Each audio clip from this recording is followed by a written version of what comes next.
Barnaby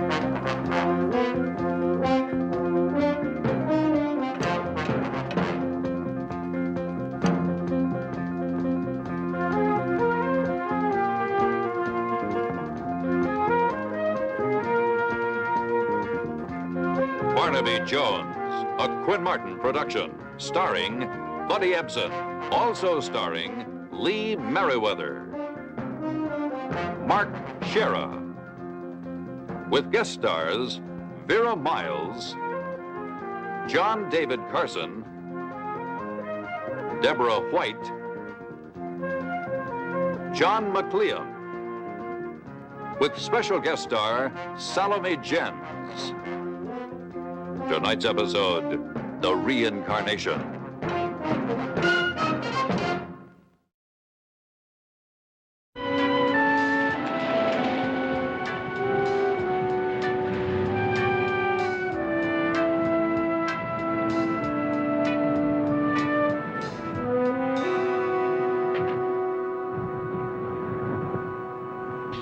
Of all people, Dr. Welker, not having enough sense to stay at home with a cold. The older I get, the more my patients nag me instead of me them. 3 fingers of brandy for you. That's my remedy for what ails you. Now, you've got to follow my prescription for a change. Oh, Diane, what a lovely party. And you look absolutely magnificent. Thank you, Alice. Diane always looks magnificent. As a matter of fact, I'd say smashing. That's why I never give a party without you two. Oh, excuse me. Miriam, you old darling. There for a minute. I thought you weren't going to come. Diane, don't you know better than to say old to divorcee trying to score for the 4th time? I thought you and Greg had already settled on being married. Shh, not so loud. I haven't told him yet. You're impossible. At least I'm always in there swinging. But you, Diane, are doomed to drink your loving cups alone for the rest of your life. Now, don't start playing marriage broker. I'm only trying to be a pal. How in heaven's name do you ever expect to land another man if the first thing the poor fellow sees when he comes in this mausoleum is that thing staring out at him? Yes, I guess I should move it. I will one day. Where's Gwen? Oh, no. That can't be your little niece from San Francisco. Hi, Aunt Diane. Gwen, where have you been? I just went to freshen up. Hi, Miriam. It's good to see you again. It can't be more than 3 years since your last visit here to Lake Crispell. And look at you. She brought her boyfriend, too. They're going to spend a couple of weeks with me. By the way, where is David? Isn't it about time I met him? He went into the village on some business. I thought he'd be back by now. There he is.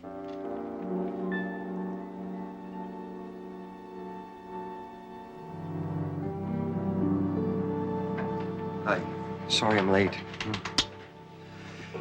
You must be Diane. Yes. Gwen has told me so much about you. I feel like we've known each other for a long time. David, this is Miriam Powers, a friend of Diane's. It's uncanny, absolutely uncanny. Afraid I don't understand. Something wrong? Diane, don't tell me that you don't see the resemblance. It's positively chilling. I knew there was something familiar. You're right. Hey, what is this? A gag or something? No, David. That's my Uncle Thomas. It's a self-portrait that he did not long before he died. He was a very good artist. David's an artist, too. Oh, now, you really must be joking. Sorry, but it's true. Matter of fact, I was just in the village trying to get the gallery there to show some of my stuff. Wherever did you meet this young man, Gwen? He's a senior at Rutledge. We were in an art history class together. Oh, Diane, that reminds me. The books. I promised David I'd show him Thomas's art book collection. Oh, yes, of course. In the library. Nice to meet you. Darling, let me get you a little stronger drink. I have to talk to you, Diane. What? What is it? Well, not here. It's important and private. Well, let me freshen up. I'll meet you outside. Alice, Seth, I want you to meet a very dear friend of mine, Joseph. Oh, Miriam, we've done it again.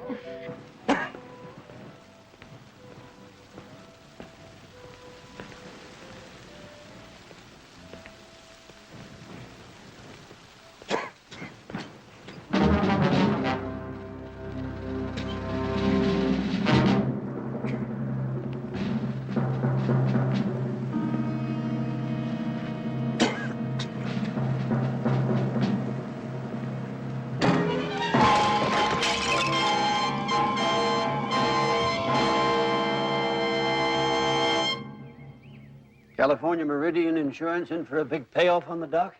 With the double indemnity clause for accidental deaths, $200,000. Oh, Doc, he didn't have an enemy in the world. All I'm trying to say is, well, it's almighty puzzling. Look, I've got a squad meeting, so if you don't need me... Sure, we'll just poke around a little longer. If you come up with something, let me know.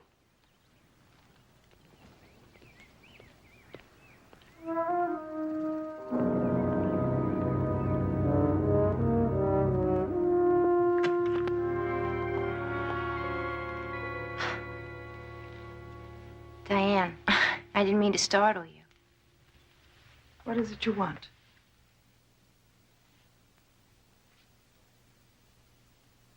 There's some people downstairs, outside. Sheriff Anderson said there would be some investigators from the insurance company. This is where it happened, isn't it? You've never been in the studio before? No. When I would visit as a kid, I was too afraid.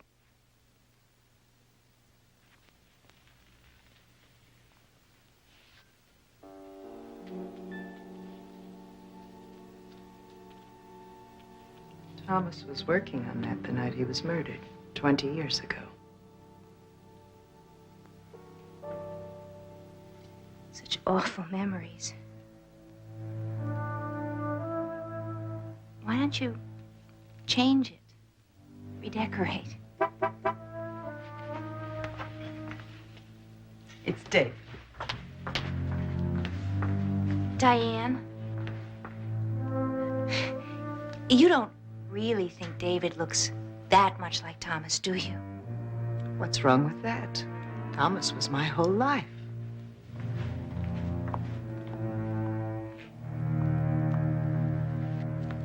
I wish I could tell you more, but I was in the library with Gwen when they found the body. Where is the library? Towards the back of the house. And you didn't hear the crash of that pot hitting the ground? I heard a lot of things in the library. Noises from the party and the wind. Anyway, the library is on the other side of the house, away from where the accident happened. I am Diane Magnus. How do you do, Mr. Jones? How do you do? This is my associate, Jedediah Jones. How do you do? My niece, Gwen Wardlow. Aside from being my personal physician for I can't tell you how long, Dr. Welker was also a very dear friend of mine. So anything I can do to help you with your report, please let me know. Well, just a couple of questions. I understand that you were the last person to talk to the doctor before he went outside. Yes, he said he wanted to talk to me alone. And then 4 or 5 minutes later, you went outside looking for him, according to the report. I had a headache. I went to my room for some aspirin. You have any idea what the doctor wanted to talk to you about? No, he probably just wanted to scold me for not having my yearly physical. Well, thank you very much, Mrs. Mangus. If there's anything else, we'll be in touch with you. Anytime.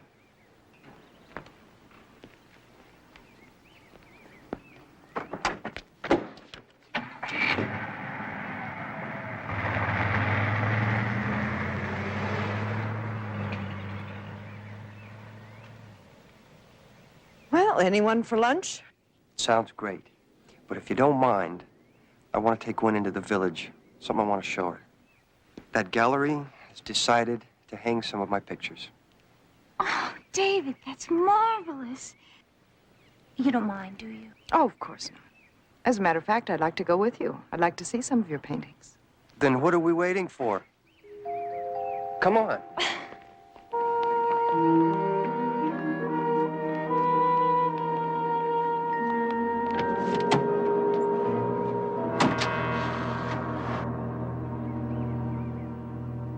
Miss Wilson. David! Oh, I know I said I'd make you famous, but you've got to give me more time than this. Oh, I just wanted Gwen and Diane to see your place. See his paintings hanging on a gallery wall, he means. Very nice, but none as good as David's. He's a real find. Which ones are David's? None of these. You haven't hung them yet? I haven't had a chance to. They're over here.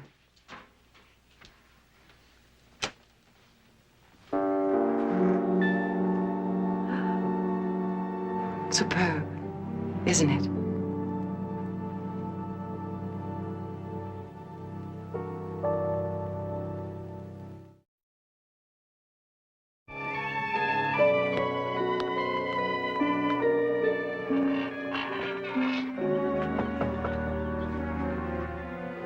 Hello?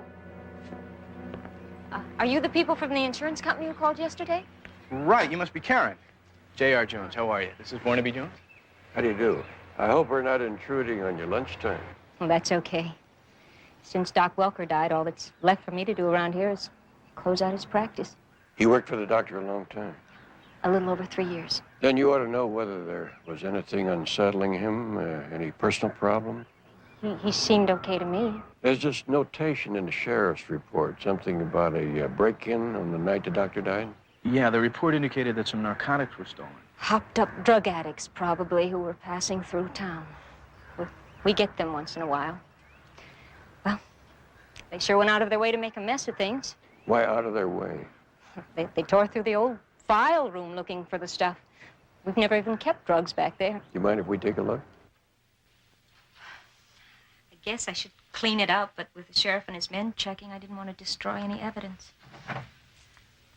If it was a drug addict who broke in, he certainly left a lot of morphine-based drugs behind. Barnaby!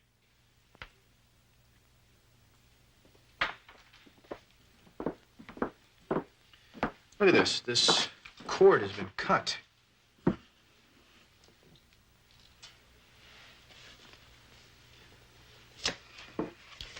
Karen, you have any idea who might want to get into these filing cases? They're just medical records from 15 or 20 years old. I wouldn't have the foggiest idea. Yeah, but look what else. See, these case files are numbered here. See? 473, 474, 475, 477. Case file 476 is missing. Old medical record? Why would anybody steal that? 15, 20 years ago. About the time of that unsolved murder. Thomas Mangus. There's got to be a connection here, Barnaby. Bears looking at them.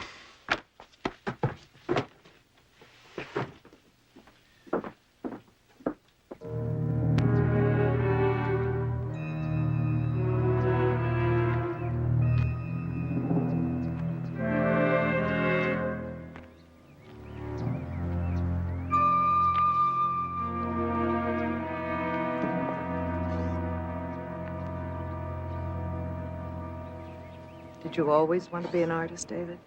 Hi. Hello. Yeah. For as long as I can remember, I guess. My father taught art, you know. May I?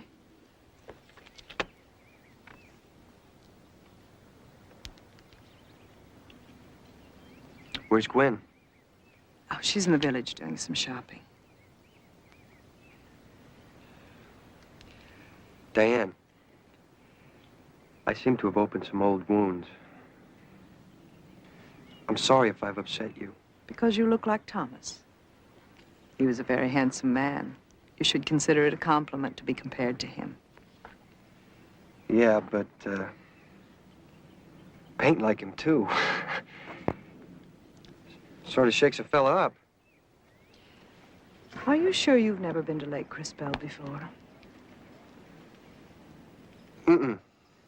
Never. The flowers in the painting in the gallery, they seem to grow mostly around here. Have you seen them in a book or photograph? I might have. Maybe I saw him in a dream. A dream? Mm-hmm. Sometimes I see things in dreams. Don't know how to explain it, but I do. Oh, Do your headaches always bother you so much? but they pass. Here, just relax. I haven't done this for anybody for a long time. Not since...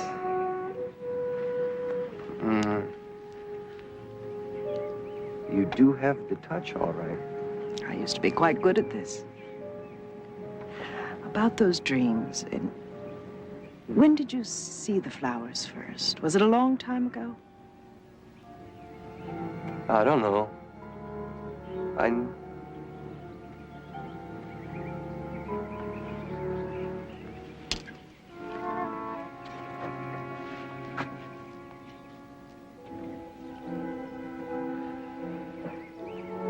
Was there ever an island out there? No, why? In this one dream, I remember I saw a lake. Flowers. Yeah. They were growing wild on an island in the lake. And there was an odd rock formation. And a large tree. And the tree, did it hang out over the lake? And it had a swing on it. No. It was an old tire hanging from a rope, hanging from a tree. So the swimmers could swing out and drop themselves into the lake. That's Boulder Point. And it wasn't an island. It was a piece of land that jutted out into the lake over there. Where?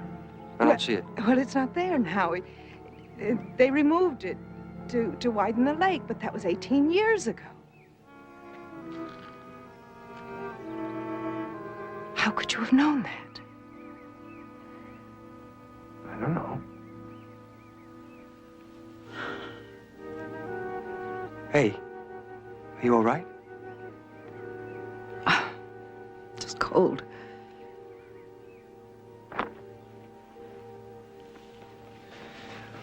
I better go in.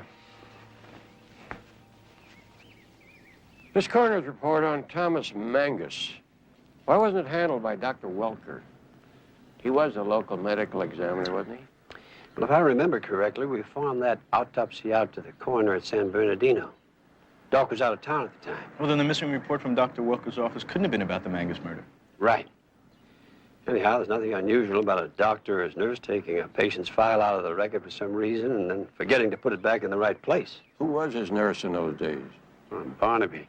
You really put a man's memory to the test. Connie Graham. She's retired. Moved away from these parts years ago. You know anybody who might be able to find her? Well, Rose McCarty might. They were pretty close friends. Is she still in town? Yeah, works in the library. Right across that way. I think I'll go have a talk with her. Thank you, Sheriff.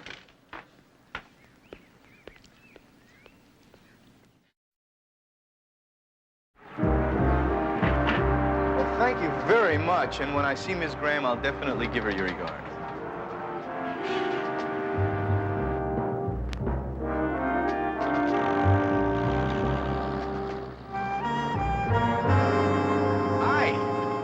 Need some help? Hi, JR. Thanks. Where's your boyfriend? David?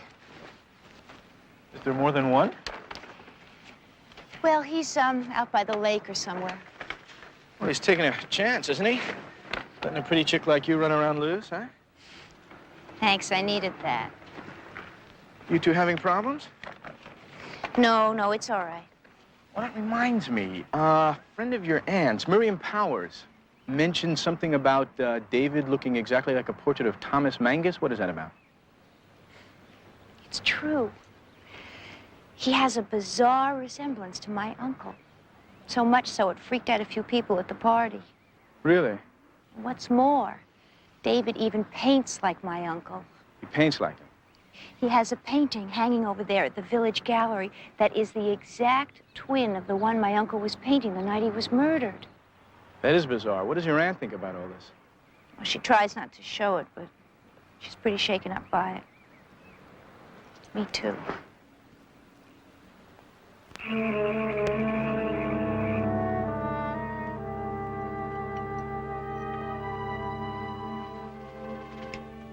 Diana, I've been thinking. Maybe, David and I should fold up our tent and move on. Leave? Why? Well, with the maid being sick and all, it's just been too much work for you. Maybe we could go to Yosemite, spend the rest of the summer backpacking. Well, whatever you and David want. You're no problem as far as I'm concerned. We'll talk about it later, okay? Yeah, sure.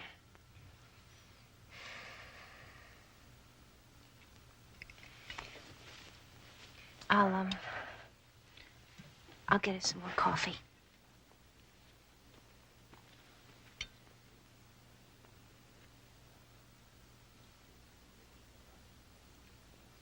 Maybe she's right. Maybe we should leave. David, I want to show you something.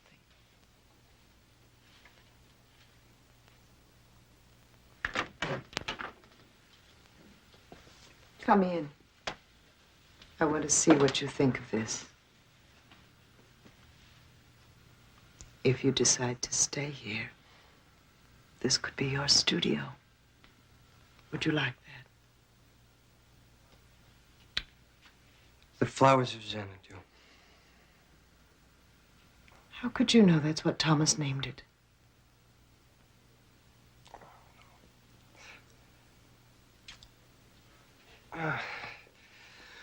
Gwen must have told me. How could Gwen know he called it the Flowers of Xanadu? I never told her. I never told anyone.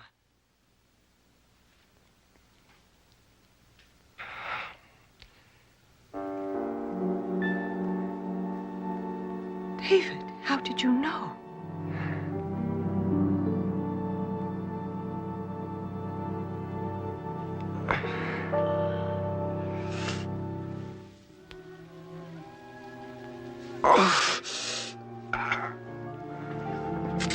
God, what have I done? What is it?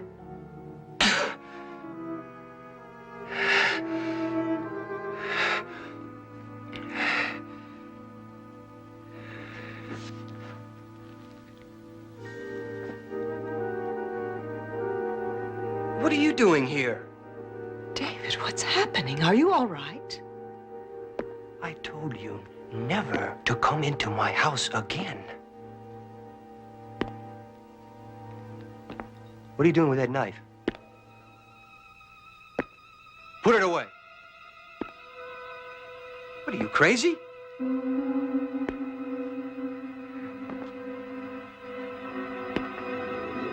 No. No! No. Don't. Don't kill me.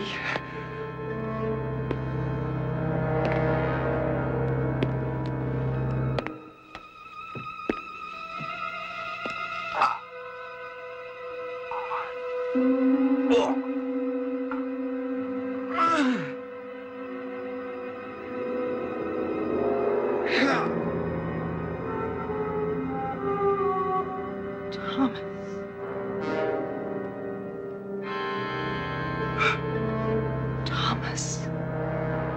It's all right. You're safe now. Who was it?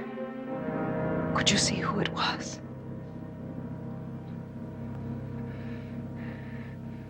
You've come back to me, Thomas. That's all that matters. That's all that matters. This picture Gwen told you about?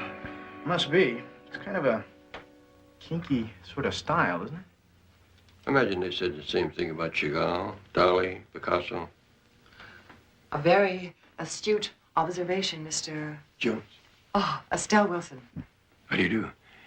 I don't mean to try to pass myself off as an art expert, but looks like a fair sample, the kind of work came out of the 50s and 60s. Yes. David Burke is following in a very fine tradition. You know anything about him? He came in 2 or 3 days ago, showed me his paintings. That's all I needed to know. Do you have any idea when he painted this? It isn't completely dried through, so it had to be within the last 3 to 6 weeks.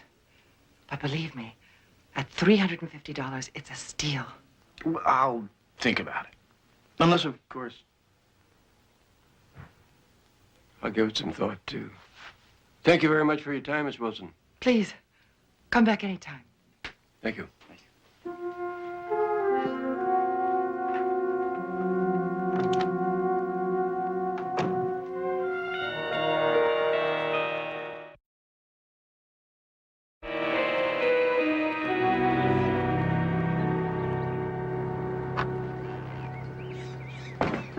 Did it. How about that, huh? And on the first try. You said you'd never sailed before. The Admiral couldn't have done it better.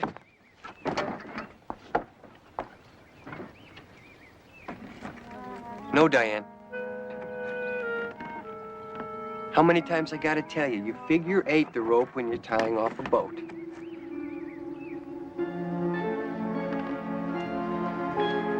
Yes, Thomas, a figure 8. You always told me that. Diane, this is all getting a little out of hand, isn't it? Please don't. This has been one of the most wonderful days of my life. Don't spoil it for me. It's been a really marvelous day for me, too.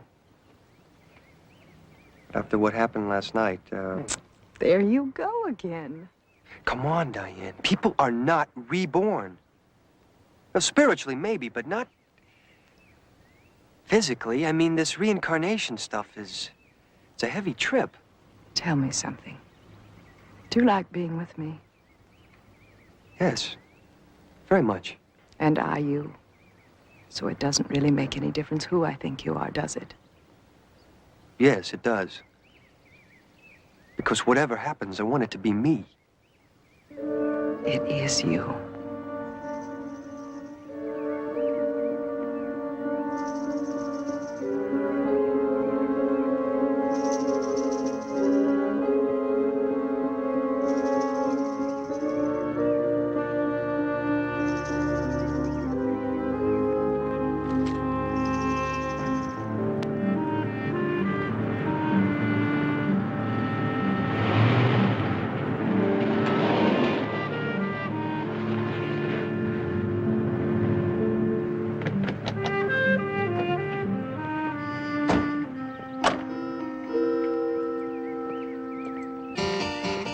Gwen!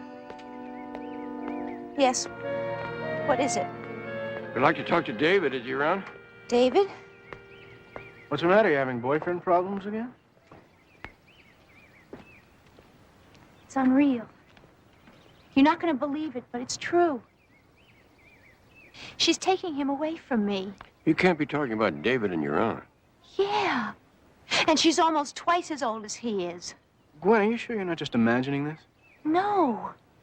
Diane's living in some sort of a fantasy world. Honestly, she actually believes that David is the reincarnation of Thomas Mangus. Now, if that isn't the most unreal thing you've ever heard, I don't know what is. Gwen. Wish you had the common decency to keep family matters inside the family instead of discussing it with strangers. You wanted to talk to me, Mr. Jones? Well, actually, we wanted to talk to David. Yeah, what we'd like to do is nail down exactly where everybody was at the time of Dr. Welker's death. I've already told you where I was. I was up in the library with Gwen. Yes, to look at the art books. However, when Miriam Powers went by the library about that time, she said that the only person she saw in there was Gwen. Exactly what are you implying by that? Gwen? Is that true, Gwen? Were you with David up until the time you heard about Dr. Welker? No. After a moment, David said his headache was getting worse, and he went to a back bedroom to lie down. He was alone.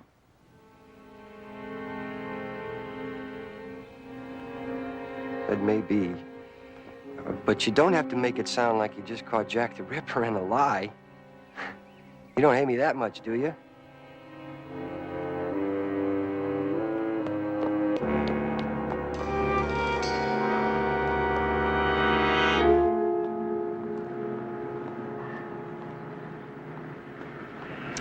Thank you.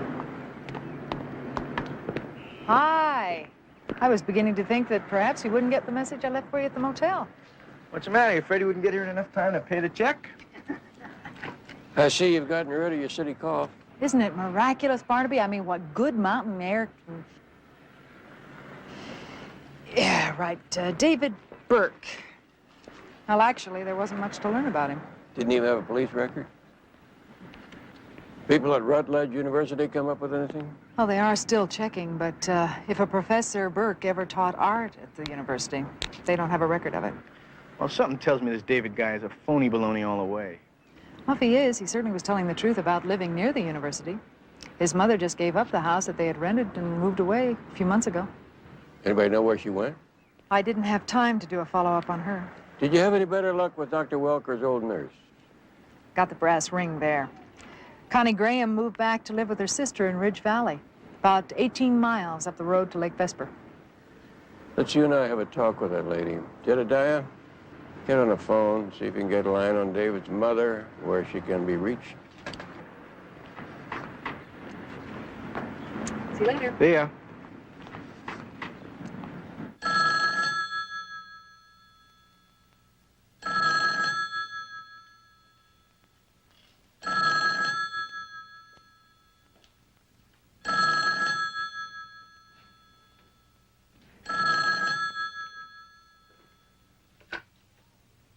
Hello?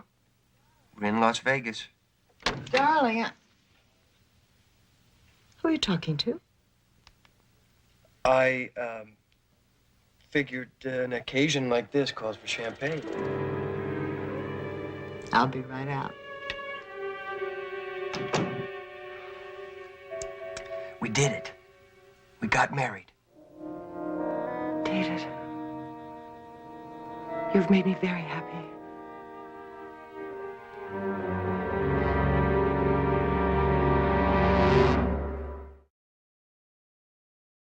Said he wasn't about to take his clothes off in the presence of a woman, even if I was the doctor's nurse, unless we were on intimate terms. Yes, sir. That Thomas had a way with the girls. Ma'am, we've already established that the missing file had nothing to do with Thomas's murder. Now, can you think of any reason why anyone would have gone to all the trouble of stealing it from the doctor's office? Whatever it is, must have had something to do with Thomas Mangus, either a birth, a death, an accident. Something to do with Thomas. Hold it. Stop the presses. A birth. Yes, that could have been it. This illegitimate baby the doctor delivered. An illegitimate child? What did that have to do with Magnus? He paid for it. Oh. Who was the mother? Poor thing. Her name was Rosalind. Young, 17 or so. A waitress in the village cafe. Was the boy or a girl? A boy. Pretty little fella. Was Mangus the father? Doesn't have to be his mistake for him to have paid the bills. Could have been for a friend. Anyway, Thomas was killed a few weeks later, so I guess we'll never know. What about the boy and the mother? What happened to them? Well, as soon as she was on her feet, Rosalind took the baby and left town. The shame of it, you know. Never saw either of them again. Do you remember what Rosalind's last name was? No. But it would be in that missing file, if you can find it. I don't think there's much chance of that. Can you think of anything that might give us a lead? Do you have any ambitions? Anything odd about her? Odd? She wanted to be an artist, if you call that odd. Some do. And yes, there was something else in that file about her leg. She broke her ankle in an auto accident. It never healed, and she wound up with a limp. The lady that recently opened the art gallery in the village walks with a limp.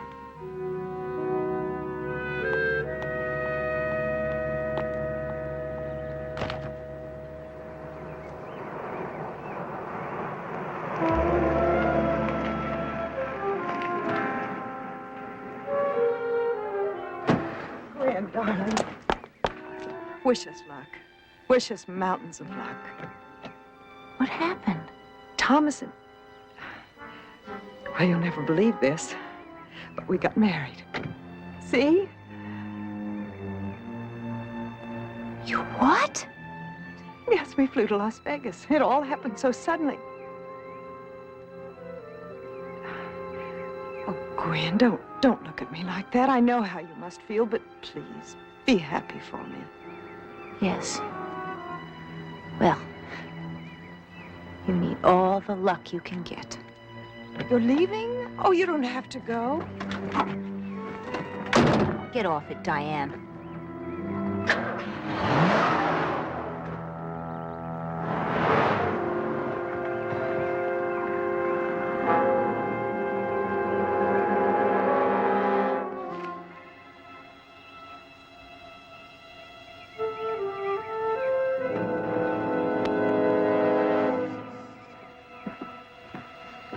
Well, she rents an apartment in the back, but she's just not home now.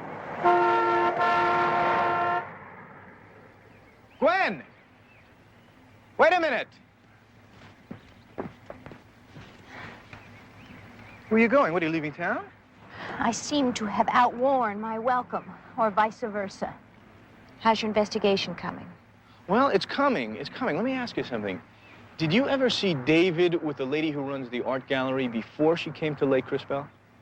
No. But if that's who you're looking for, I think you will find her up at the Mangus house. Are you sure? I just passed her on the road.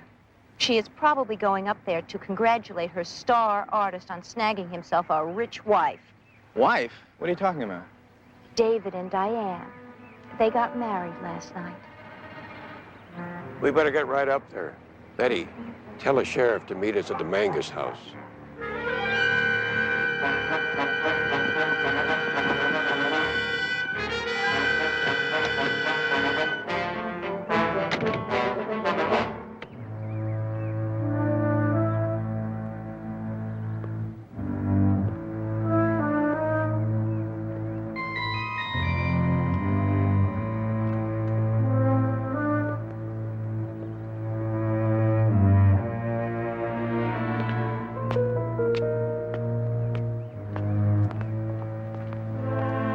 David? I really don't feel like going sailing right now. Can't we go out on the lake after lunch?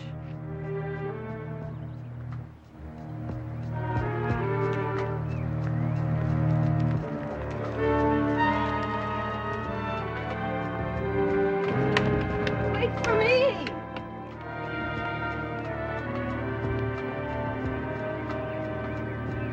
David? David! What kind of a crazy game are you playing? Listen, if you're trying to frighten me, you're certainly doing a good job. David?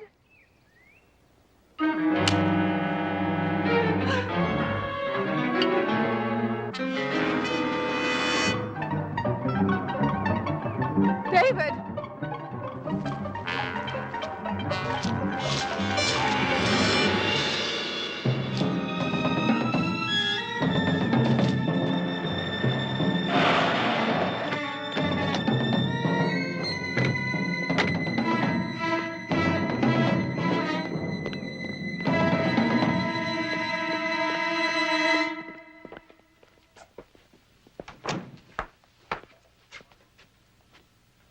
Barnaby? How about that, What are you doing here? How dare you come into my house uninvited? Where's Diane? I don't know. She's out. With your mother? My what? Rosalind Vickers, a waitress in the village until she changed her name, moved to a house near Rutledge University with her newborn son. We've done a lot of checking, Dave. Get out of my house! All right, just take it easy. It's all right, son. We don't want to harm you. We just want to know where Diane and your mother are. Diane murdered him. And she is going to pay. You believe that Diane murdered your father? Thomas Mangus was your father, wasn't he?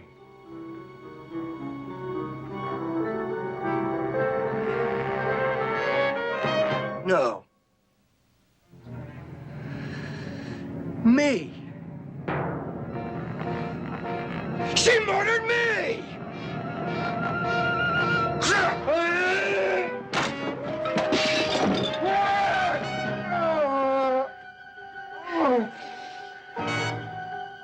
All right, Dave, come on. It's all over.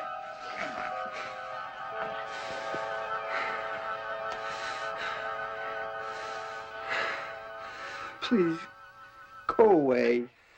Where are they, David? Barnaby.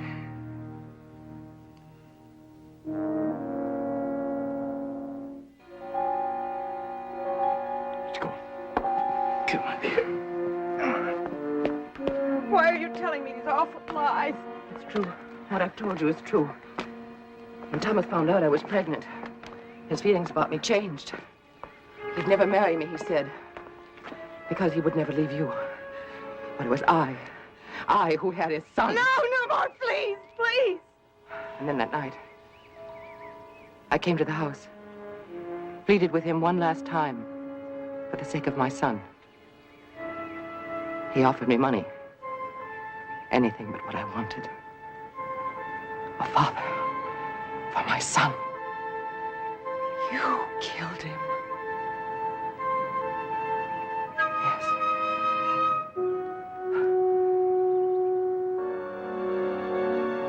And then as David grew older, I began to see how much like Thomas he looked. Is that when the idea came to you, Rosalind? Stay back! Is that when you started filling David's head with dreams of someday claiming his birthright? The Mangus name and everything that goes with it? It was all so easy. Thomas used to come to me, tell me everything, every intimate detail.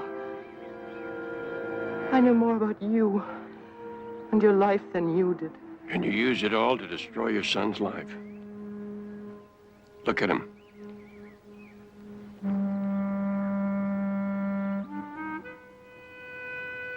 Look what you've done to him. Look what you've made him into.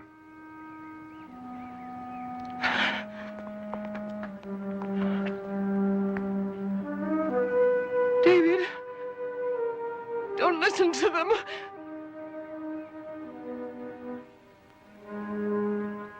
David, I did it for you. I did it all for you.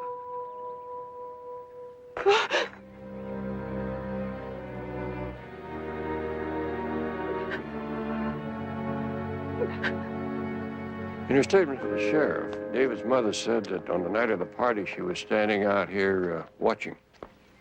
Poor Dr. Welker. Why did she have to kill him?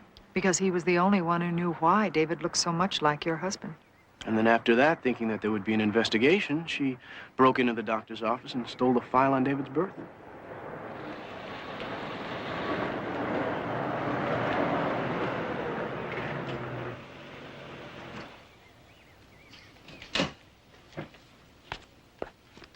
I just came from the sheriff's office. When I heard what happened, I tried to see David, but they wouldn't let me. Gwen, I've treated you so badly. Please forgive me. I understand a lot of things now. If it's okay with you, I'd like to spend the rest of the summer with you.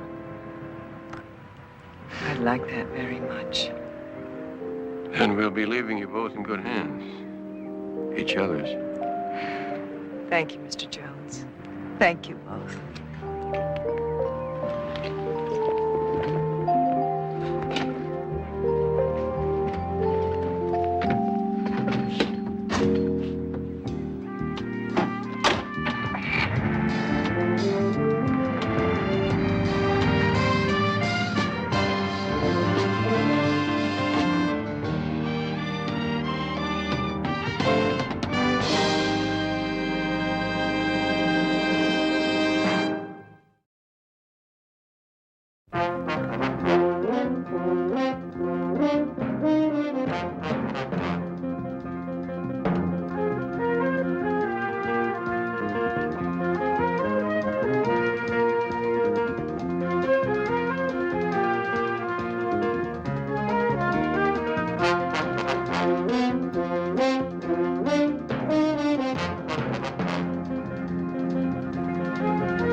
Barnaby Jones, starring Buddy Ebsen, also starring Lee Merriweather, with guest stars Bradford Dillman, Joel Fabiani, Patty McCormick, special guest star Mariette Hartley. Tonight's episode, Image in a Cracked Mirror.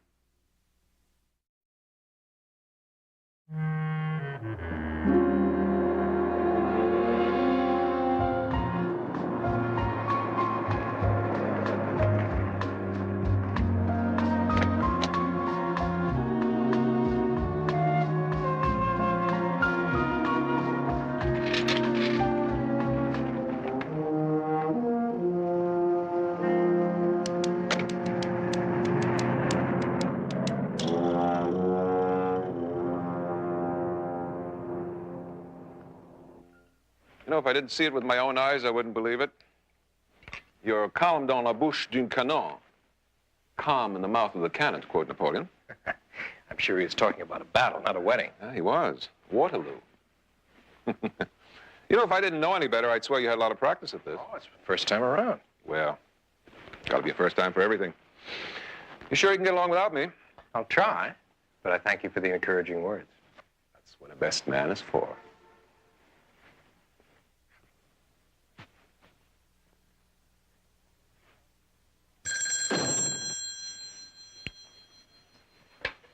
Hello. Hello, my love. I have a marvelous idea. Let's elope. I'll go get a ladder. You better make it a tall one. I'm on the 10th floor. How did you manage to get to a telephone? Oh, I locked myself in the bedroom. Oh, Vanessa. Daddy, I'll be right out. I'll be Come right here. out. I just wanted to tell you that I love you and I'll make you the most marvelous wife in the world. Vanessa. Oh, Daddy's waiting, honey. I love you. Bye-bye.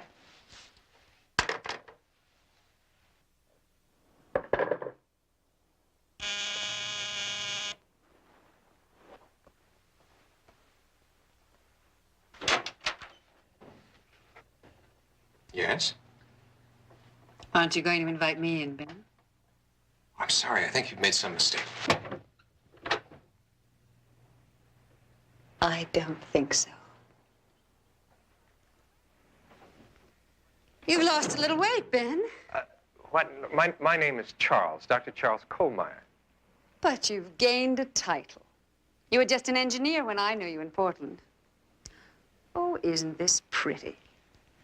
A gift from your bride, no doubt. Do you remember what I gave you the day we were married? Madam, I don't know what you're talking about. I'm talking about being made a fool of. I'm talking about the fact that you and I were married in Portland less than a year ago. And that you disappeared a month later with $50,000 in negotiable bonds that belonged to me.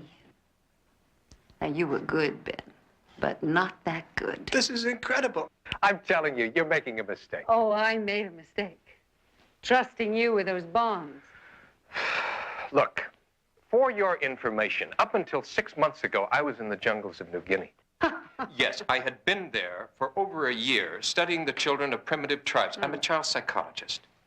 Now, what is this? Is this some kind of a joke? This is no joke. If you knew how hard it was to face up to the truth, that you could leave me just like that.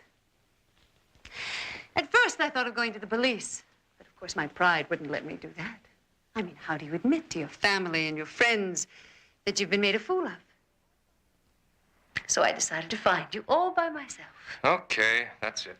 I better call the manager. I looked everywhere for you, Ben. And then I remembered how particular you were about your shirts.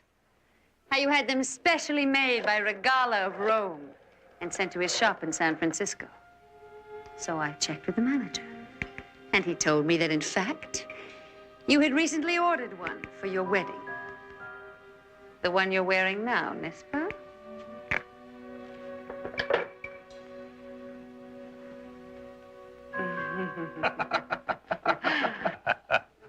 Lisa, what is it you want? Is it the money? Oh, huh? No. You never did understand anything, did you? It wasn't the money I wanted. It was you. I loved you. All right, then. I know we can work it out. No. I think it's too late for that. You know what I'm going to do? I'm going to go downstairs, and I'm going to find your bride, and I'm going to tell her the truth about you. Lisa. Lisa. Let go of me, Ben! Lisa, I can't let you ruin this for me. Go downstairs. Get out of my way! Quiet. Listen, I'll let go of you. Be quiet. Oh, Lisa. Lisa, please.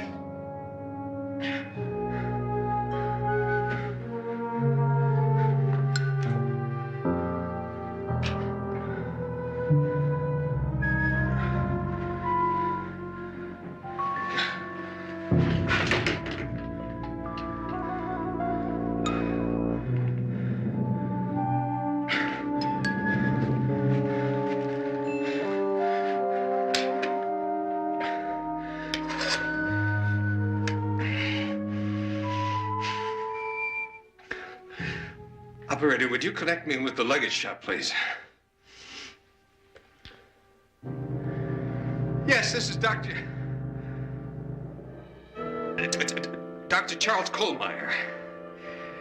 I'd like to order a steamer trunk. Yeah. Any minute now, ladies. Now, where's that future son-in-law of mine? Oh, he still has a few minutes. I better see what's keeping him. Oh, Mr. Stevenson. Mr. Stevenson. Yeah, why not let him enjoy these few minutes of peace and quiet? They may be his last. Maybe you're right.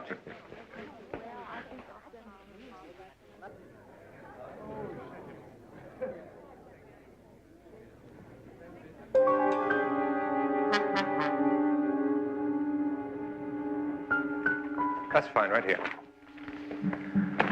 No, I'll do that. Yes, sir. I want you to come back here in 1 hour and be sure that this is sent COD, the express office in Sun Valley. Can you do that for me? I'll do it for you. Here's the address. Thank you, sir. Sir, good luck.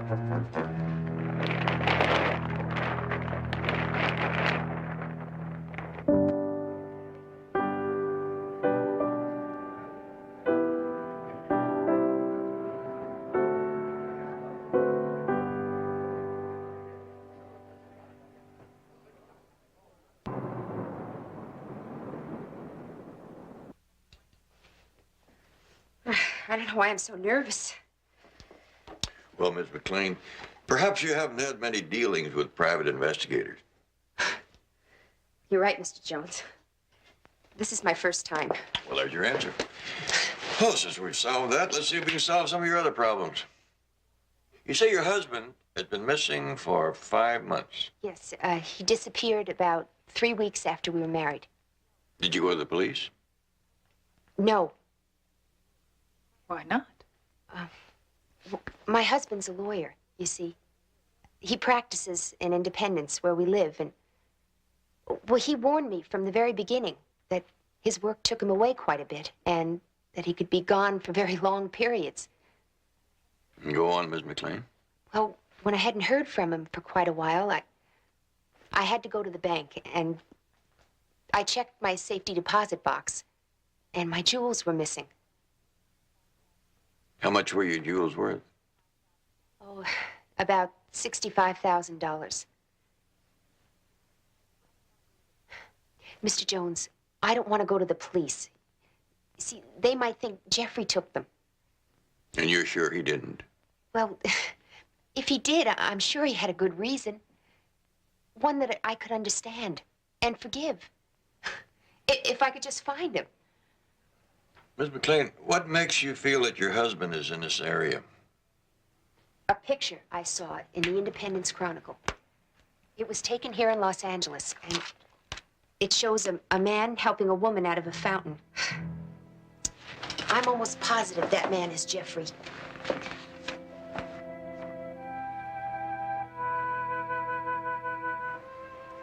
Must have been taken during a heat wave.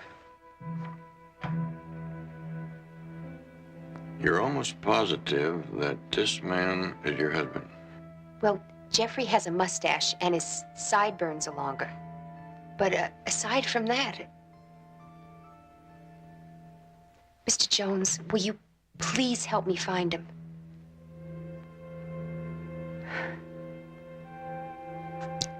I love him.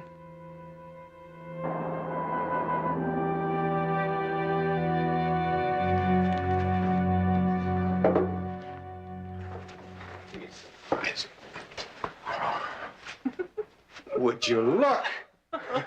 You like it? Do I like it? It's beautiful. But when did you find the time to do this? Oh, those afternoons that you couldn't reach me, I was talking to the decorator. He promised to have it ready by the time we got back from our honeymoon. It's your wedding present. You know something? I don't deserve you. I agree 100%. However, love is blind, and to the victor belongs the spoils. Congratulations, Charles. Thank you. I would have been at the wedding, but I hate to see a grown man cry, especially myself. We missed you. Like a dog misses fleas. No, we did, really, and you're going to have to make it up to us by coming to dinner tonight. All right? Nothing fancy, just a few close friends. Well, if you put it that way, how can I refuse? You can't. Oh, by the way, Charles, I wonder if you take a look at this case history for me. It's one of my female patients, but in some ways it's right up your alley. I am sure you'll find it interesting. Well, yes, I'd be glad to. Thank you. 8 o'clock? Fine. I'll see you tonight. Good. Marshal Chapman's here, Doctor. Oh, just give me a moment, please.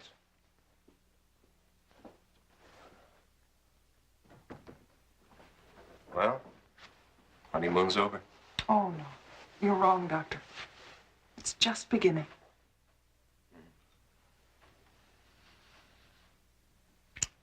Don't be late.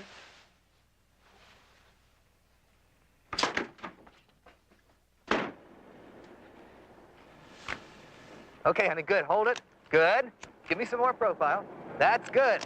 Good. Terrific. Good. A little bit more. That's good. Come toward me. Good girl. Good. That's it. Hold on to that. Good. Oh, that's wonderful. Hold that. Hold that. Work on that. Work on that. That's good. That's fabulous.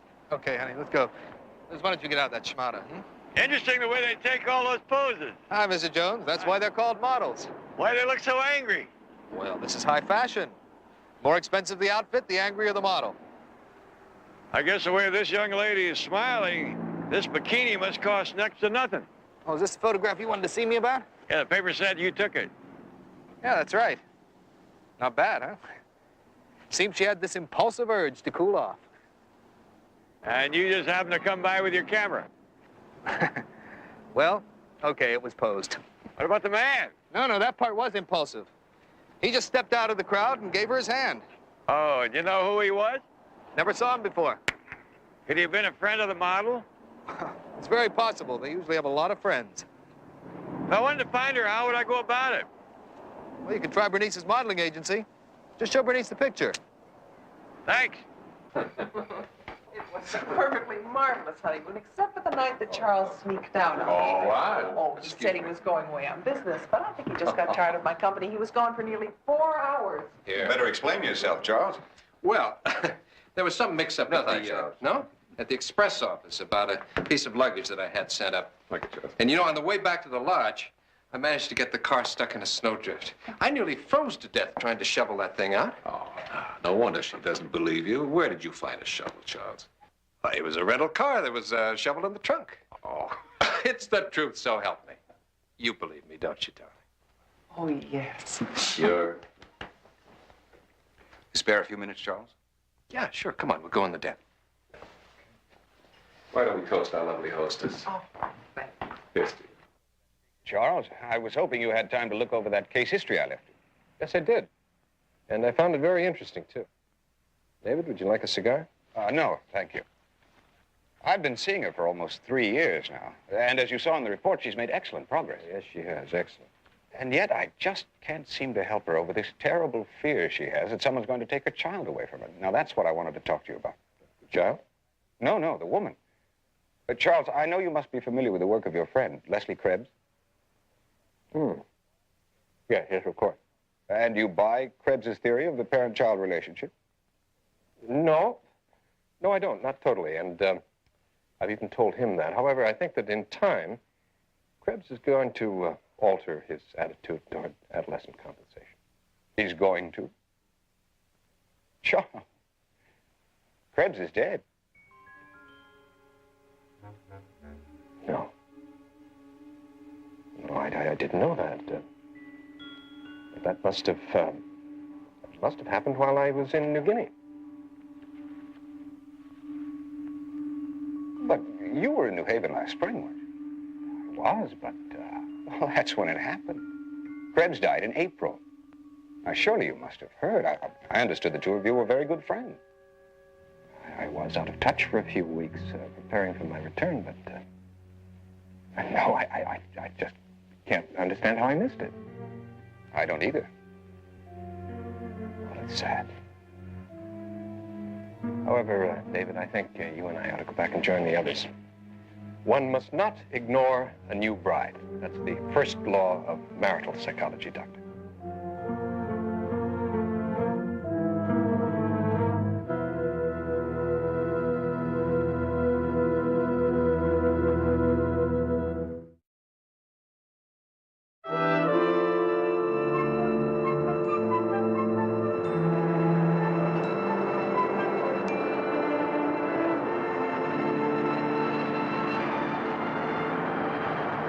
Oh, yeah, that's me. But I really don't like doing that kind of work, you know? I bet you're an actress. How did you know? Did you see me in Feet of Death? I'm afraid I missed that one. Oh, that's too bad. I had a featured part in that one. I played a karate expert. That's why I like to keep in shape. You know, you never know when a good part's gonna come along. Are you in the business? I'm in the private detective business. My name is Barnaby Jones. Oh. Well, what'd you want to see me about? The man in this picture, you a friend of yours? Oh, yeah, Chuck. Sure, I remember him. Chuck. You don't happen to remember his last name? Dickens. Chuck Dickens. Chuck Dickens. Well, that would make his Christian name Charles. Charles Dickens? Hey, yeah. That's the same as that famous inventor, isn't it? Charles Dickens was a writer. Screenwriter? Now, I think he had his work done by the time the movies came along, but a couple of his books made it. Oh. I knew he was in show business. What does Chuck do for a living? Well, he was the kind of guy that asked a lot of questions. But he didn't give many answers. It's funny how much he learned about me, but I swear I hardly knew him. Have you seen him lately? No, not after that day at the fountain. We had lunch, and then he took me home, and that was it. To tell you the truth, he did ask to see me again, but I turned him down. Any particular reason? I had a feeling he was conning me and he was really married. Even had children. What makes you say that? Well, on the way back to my place, we stopped at this toy store in Beverly Hills and he picked up a whole bunch of toys. Now, who else do you buy toys for except for your children? Remember the name of the toy store? No. I mean, who bothers to remember the name of a toy store?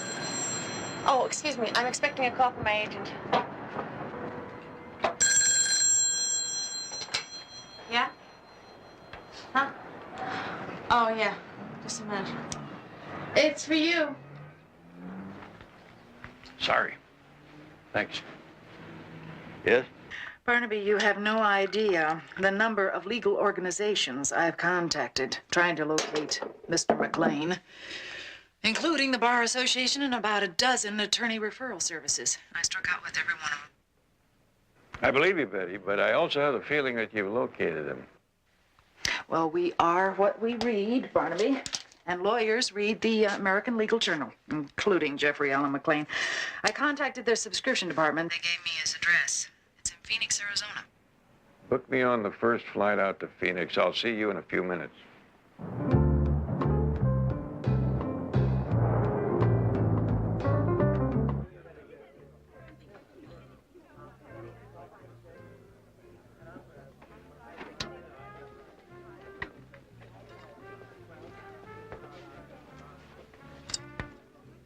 David! I was at the bar and I saw you sitting here. Well, I'm having lunch with Charles. Please sit down. Well, just for a minute. Well, here's to happiness. That's the saddest toast to happiness I think I've ever heard. Something wrong? I don't know. Vanessa, what do you know about Charles? He's my husband. Yes. But what do you really know about him? I mean, up until a few months ago, you didn't even know he existed. Well, you hadn't introduced me to him yet. I didn't know him myself until he moved into the building. And if I thought you were going to fall in love with him, I wouldn't have introduced you at all. Oh, David. That's what's bothering you. Maybe that's part of it. Now, there's more, though. Listen, from everything I've been able to learn, Charles was devoted to his research on the primitive children of New Guinea. Now, he used to go into the jungle and stay there for years at a time. So? So why this sudden change? From a jungle in New Guinea to a fancy office in Beverly Hills, treating children whose idea of roughing it is camping out in the backyard next to the pool. Now, it doesn't make sense. Maybe I can explain it to you, David. Hi. Hey, I'm sorry I'm late. It's okay. We're having a terrific time here. Oh, say, would you bring me a scotch and soda? Anyone else? No. Okay. Now, to answer your question, David, it's really quite simple. After 10 years of living in the jungles of New Guinea, I thought it was time to go to work. Time to put my theories to the test. You know yourself, research doesn't mean a thing unless it's got some kind of practical application. And I'm here to tell you that a lot of the things that I learned from my so-called primitive children have proved invaluable with my more civilized patients. As for the fancy office, well, after spending all those years in a thatch hut, I thought I'd like to see how the other half was living. I should have known better than to ask. Touché. And enjoy your lunch.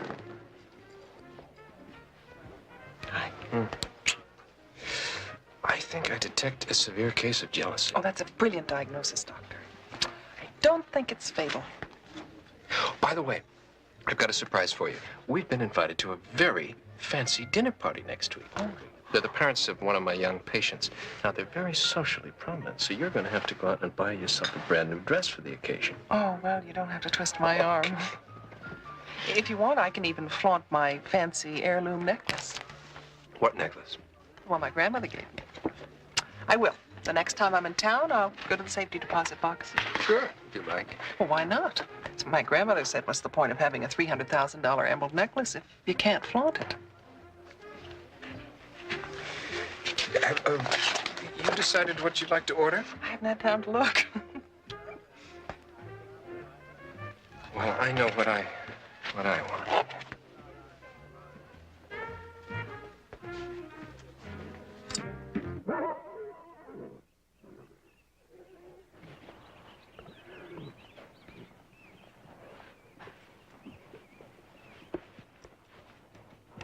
Excuse me, but I'm looking for a Mr. McLean. Lady up the house said I'd find him down there at the stable. Yeah, I'm McLean. Oh, Jeffrey Allen McLean? That's right.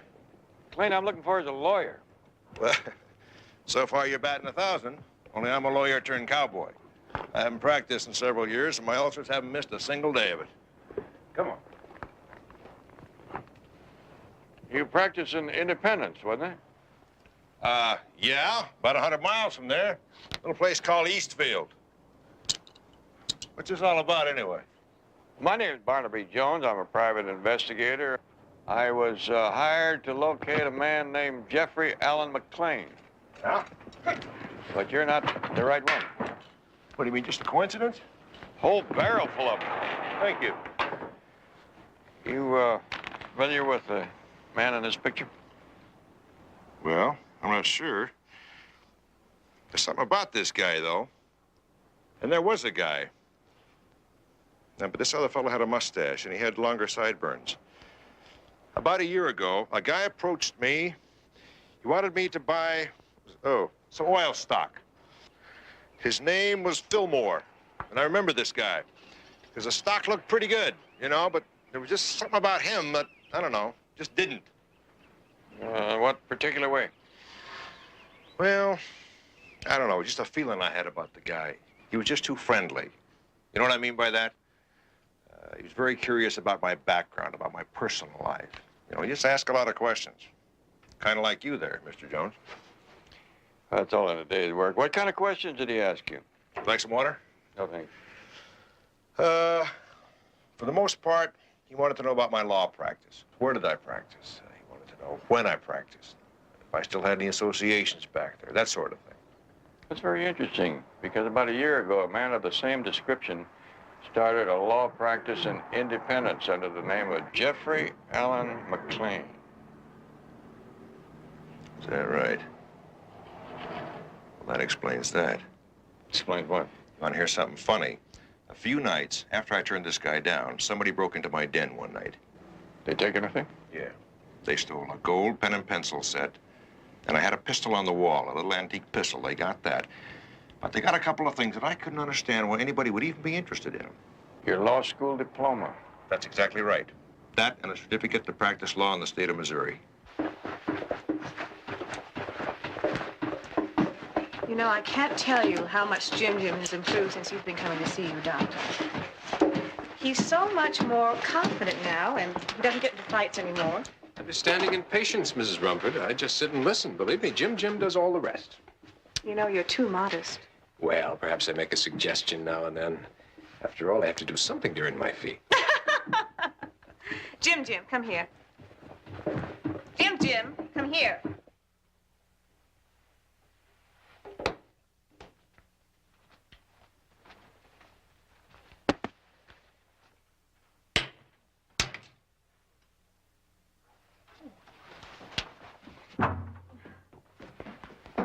Well, goodbye.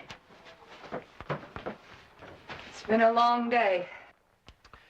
Yes, for both of us. Why don't you go on home?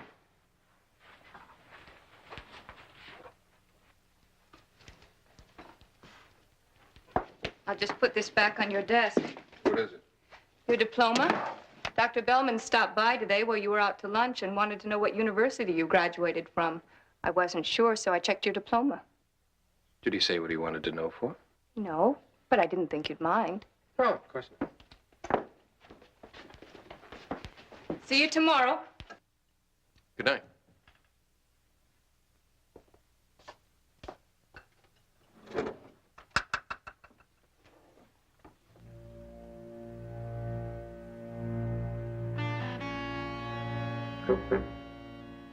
This is Dr. David Bellman. I'd like to speak to the Dean of Men. Yes, I'll wait.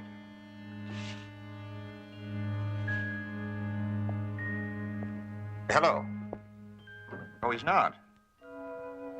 Well, do you know what time he will be there? I see. Well, I wanted to talk to him about a past student of his there, Dr. Charles Kohlmeyer. Yes. Yes, I see. All right. I'll call back in the morning then.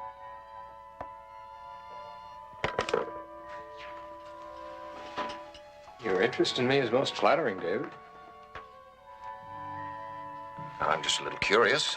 Curious? About what? Whether you're for real or not. I'm for real. But you're not Charles Kohlmeyer. That much I'm sure of. What's in a name? Who are you? Anything that benefits me to be.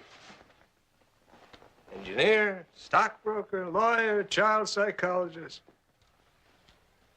But I keep forgetting, David, you wouldn't understand that, would you? Because you've spent your whole life becoming one thing. I believe it's called dedication.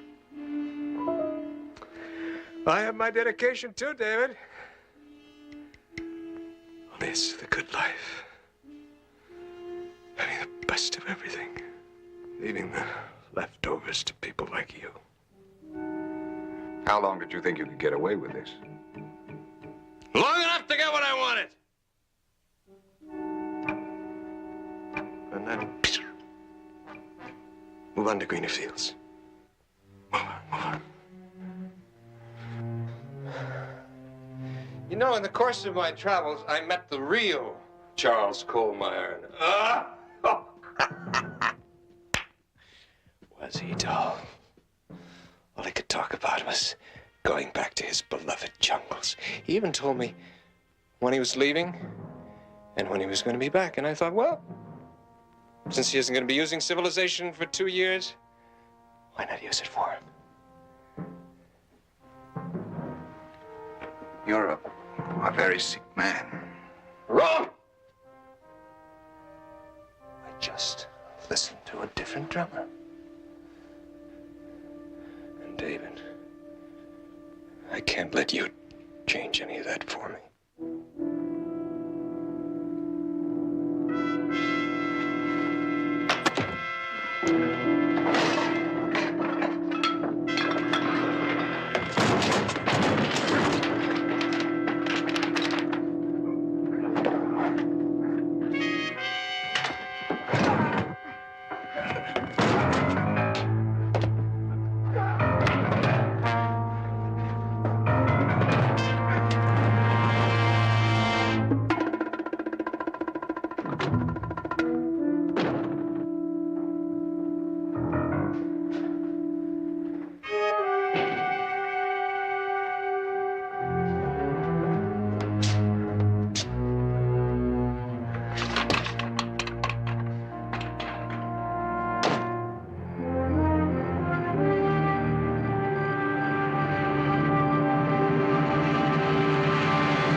Operator? Help! My name is Dr. David Bellman. There's been an accident. I drove my car off the road. Nichols Road. Nichols near a Sunrise crashed. Get me an ambulance. Please. Hurry. Please. Hello? Hello, this is the operator. Hello? Hello? Hello? Operator? This is the operator.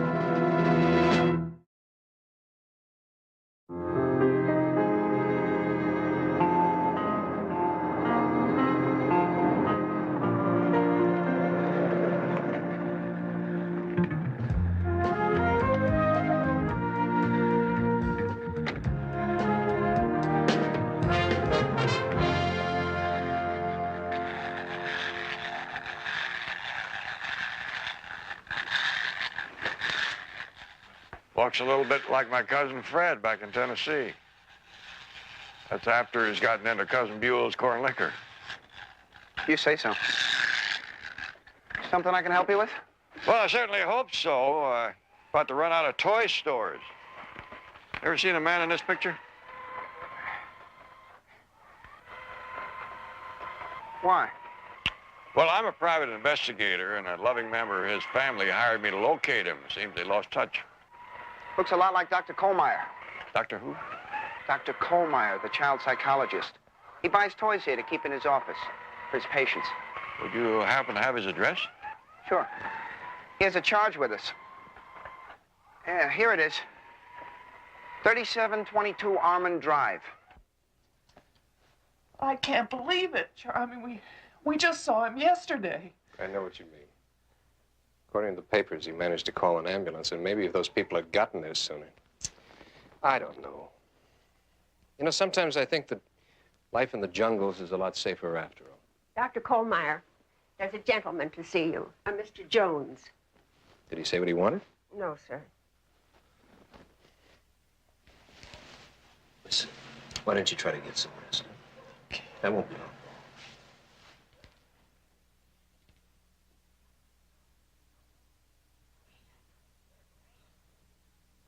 Dr. Kohlmeyer, I'm Barnaby Jones. I feel kind of like the football player that ran 80 yards for a touchdown in the wrong direction. What is it you want? Well, I'm a private investigator, and I was hired to find a missing husband. I see. Well, what has that got to do with me? Well, my client saw this picture in the paper, and she thought, well, that is you in the picture, isn't it? Yes, but... But you're not my client's husband.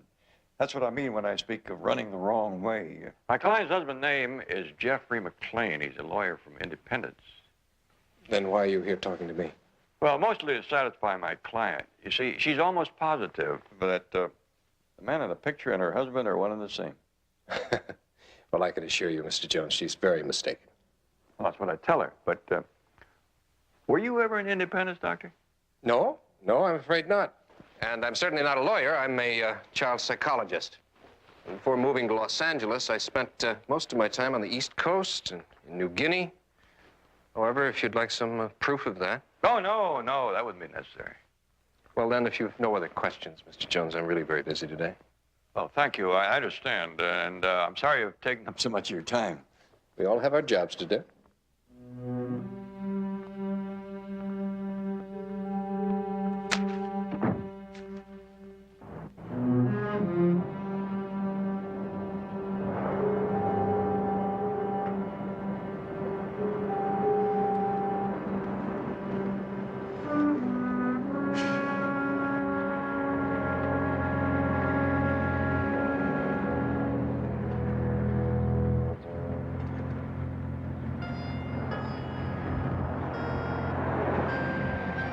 Miss McLean, is that your husband?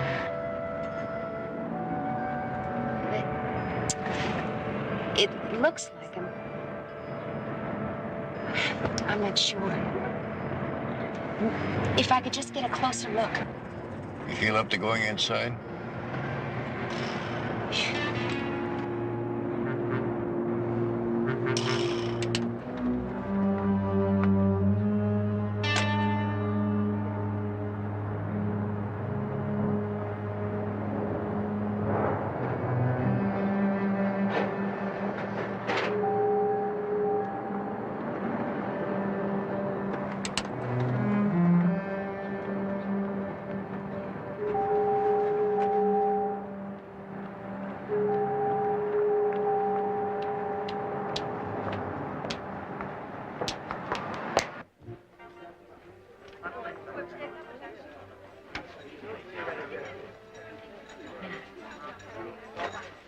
Oh, thank you.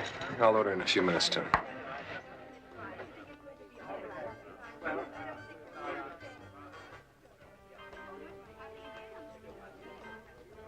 Jeffrey?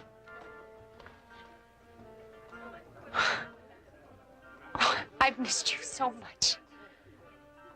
Jeffrey, I'm afraid that there's been some mistake. I was so worried about you. I kept thinking that worst possible things had happened to you. An accident, or maybe you were dead. Ma'am, I think you got me confused with someone else. Jeffrey, you remember the night you asked me to marry you? No, I don't. No, my name's Charles.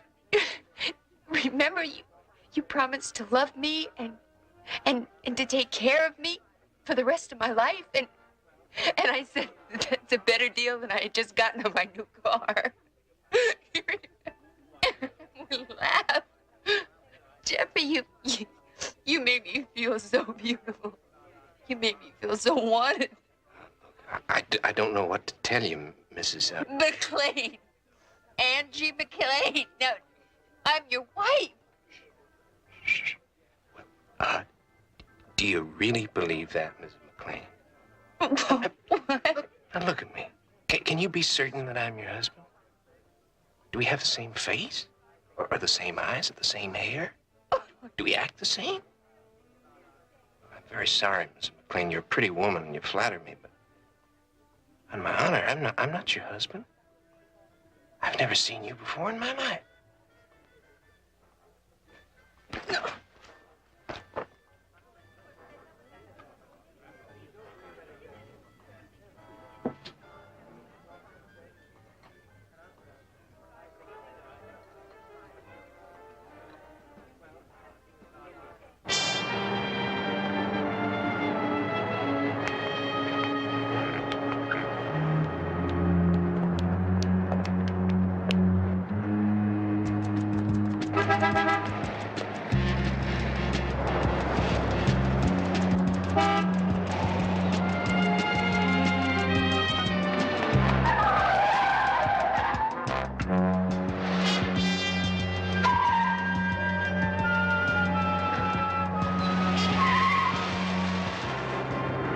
It's all right. Was that your husband in the restaurant?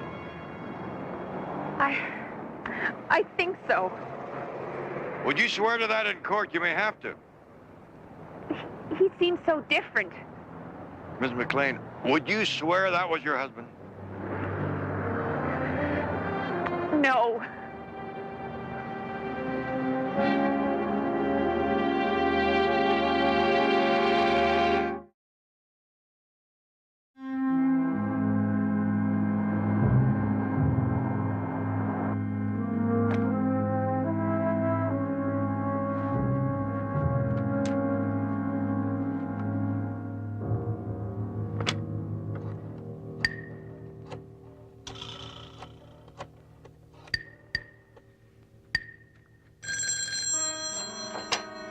Hello? Vanessa, where have you been? I've been calling all over. Well, I've been shopping. I just got home. Is something wrong? Well, something's come up. I have to go to New York this afternoon. Oh, why? Well, there's a convention of psychologists there. I wasn't going to go, but one of the speakers became ill, and they asked me to take his place. I don't know. I suppose it's quite an honor. Well, how long will you be gone? The convention lasts a week, but Vanessa, I'd like you to come with me. Ah, you've talked me into it. Good. We'll probably be going some very nice places. You want to take along your best things? I was just on my way to pick up my necklace. Good. I tell you what, I have some work to do here. So why don't you pack our suitcases? I'll meet you at the airport and you can pick up the necklace on the way. All right, what time shall I meet you? The plane leaves at 4, Global International. I'll be there. I love you. Love you too.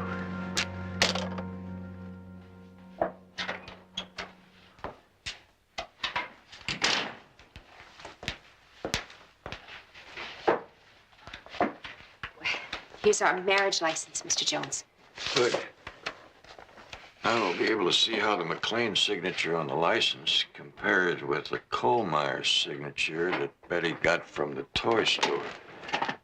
Well, Betty, maybe I better have a talk with the Kohlmeyer maid. Why don't you call and find out when is her day off?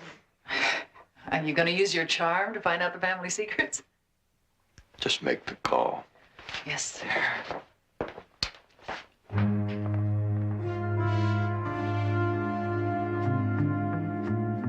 He was obviously trying to disguise his handwriting. But there are similarities in these two E's.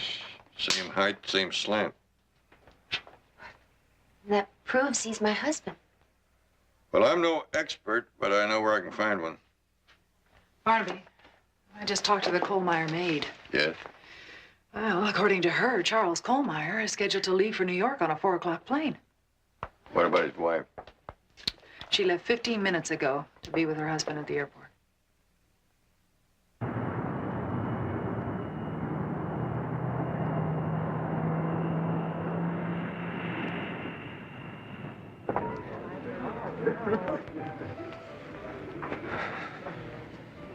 What was that boarding call?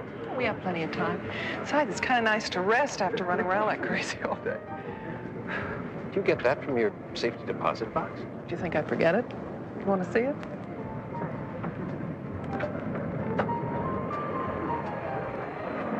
Passengers for Global International's Flight 361 to New York City may now board at Gate 12. It's us.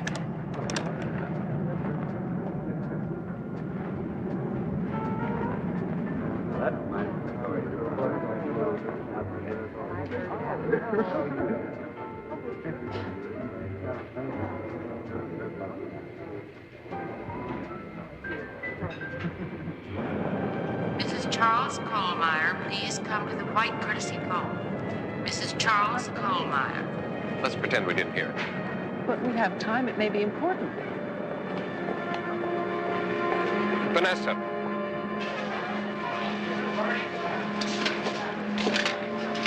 This is Mrs. Kohlmeyer. Dad. Oh, I'm so glad you got my message. I just wanted to say goodbye and to thank you again for a wonderful time. Looks like we timed it just about right. Yes. Yes, my plane leaves in just a few minutes. See, it's just a coincidence. Come on, let's go. Oh, Dad, I love you too. Yeah, I'll write you from New York. Vanessa. Bye-bye. Excuse me. Sorry to butt. Are you Mrs. Kohlmeyer? Yes. Oh, that's funny because that's our name, too. Really? Could we be related? Well, perhaps. My husband's name is Charles Kohlmeyer.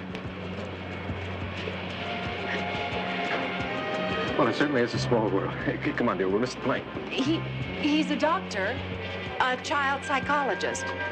He's flying in from New Guinea to meet me in New York. Charles? It's really very funny. Who put you up to this? No, well, I'm not joking. He does research there with children from primitive tribes. Actually, we were just married there a few months ago, and we didn't have much time for a honeymoon, so we're going to make up for it in New York.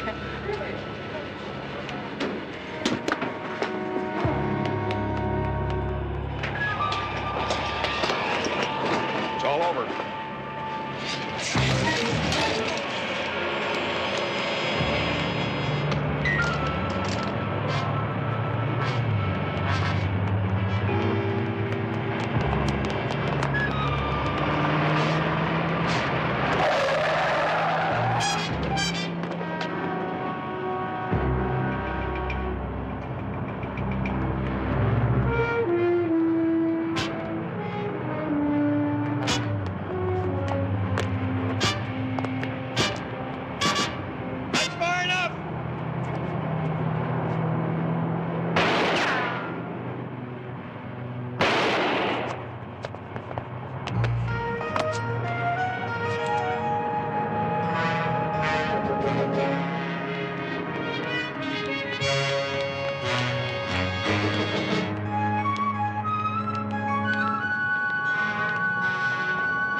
Oh, Mr. Jones.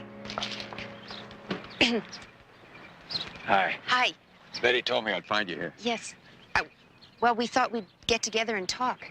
We seem to have so much in common. Mr. Jones, did you learn anything about him?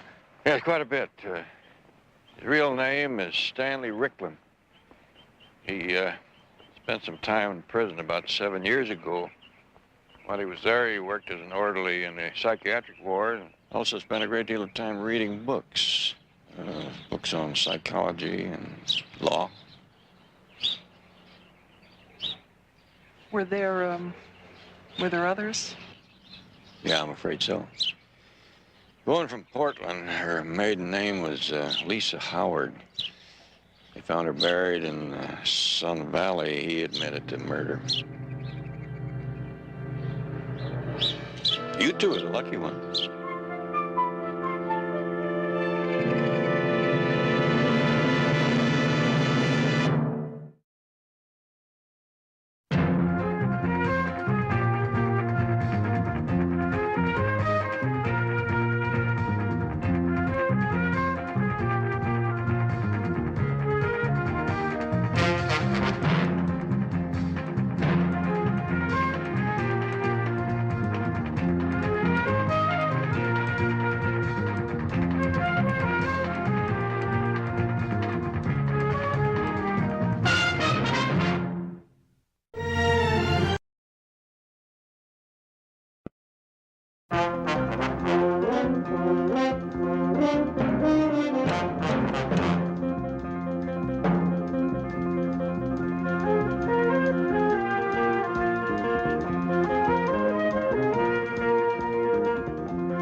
Barnaby Jones, a Quinn Martin production, starring Buddy Ebsen.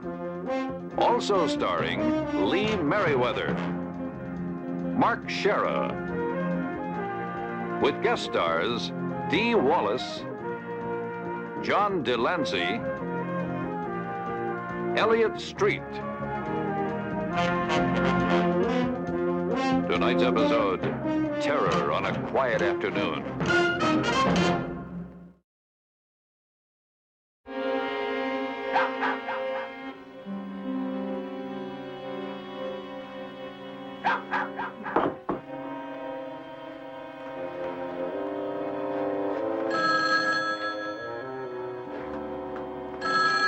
Hello?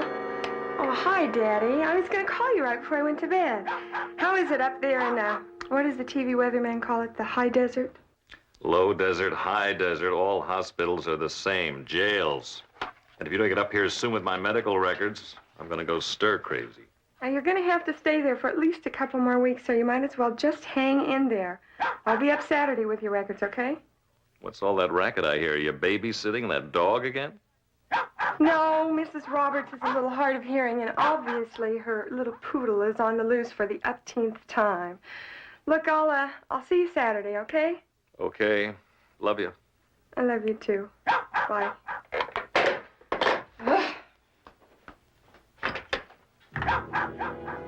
Coco? Coco? Coco, it's Amy. Come here. Come here, baby. Come here. Come here, baby. It's okay. It's Amy. Come here. Coco, are you here? Please don't do this to me. I'm not going to play with you anymore. It's too dark in here. Then let there be light. God, you again. Sure, it's me. Who else loves you enough to lead a dog's life? No! Hey, Amy, you are fantastic. Get away from me! Take it easy. Take it easy. I was just trying to get your attention. I didn't think you'd get this scared. You didn't think I'd... Then you're out of your mind and you ought to be locked up. Oh, Amy. Don't Amy me. What do I have to do to make you stay away from me, huh? What? Just get off your high horse and start going out with me. Hey, I'm not that much of an ogre. You're worse than that. And if you don't leave me alone, I'm going to go to the police again. You don't want to go through that embarrassment again, do you? They're just going to say what they said the first time. The police have no jurisdiction in the affairs of the heart. Then I'll do something myself. I'll do something terrible if you don't leave me alone. Like what? Kill me? You want to kill me? All right. Here. Here, come on. Cut me right along here. I'll prove to you how much I love you. Come on, if it makes you happy, right along here. Come on. Come on. Do it. Parting is such sweet sorrow. But I'll see you in the bank tomorrow.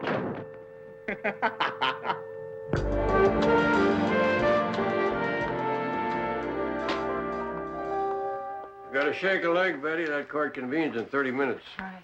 Thank heavens it's Friday so that we can have the weekend to finish up the paperwork before the case resumes on Monday. I think you get that report finished by Monday? No problem at all, Barnaby. I just wish I was going with you, you know? I could try out some of the new angles I've been learning in law school. Well, from my experience in court, I've found that it's better to just show up with facts and let the lawyers trip over the angles. Hello. May we help you? I was hoping to speak to someone about a problem I've got. And your name is? Amy Vickers. Oh, Miss Vickers, we're doing court in 30 minutes. I'm sorry, but what was the nature of the problem? There's a man who's been hounding me, won't let me alone. You've been to the police? They say there's nothing they can do to help me until he actually breaks the law and I can prove it. Well, I'm sorry that we're in such a hurry. Why don't you talk to my associate, Jedediah Jones? He has a peculiar way of coming up with helpful angles.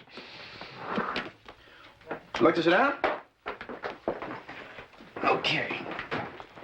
What's it all about? His name's Mitchell Grady II. You know the Grady Construction Company? That's his financial statement and his life history. Where did you get this?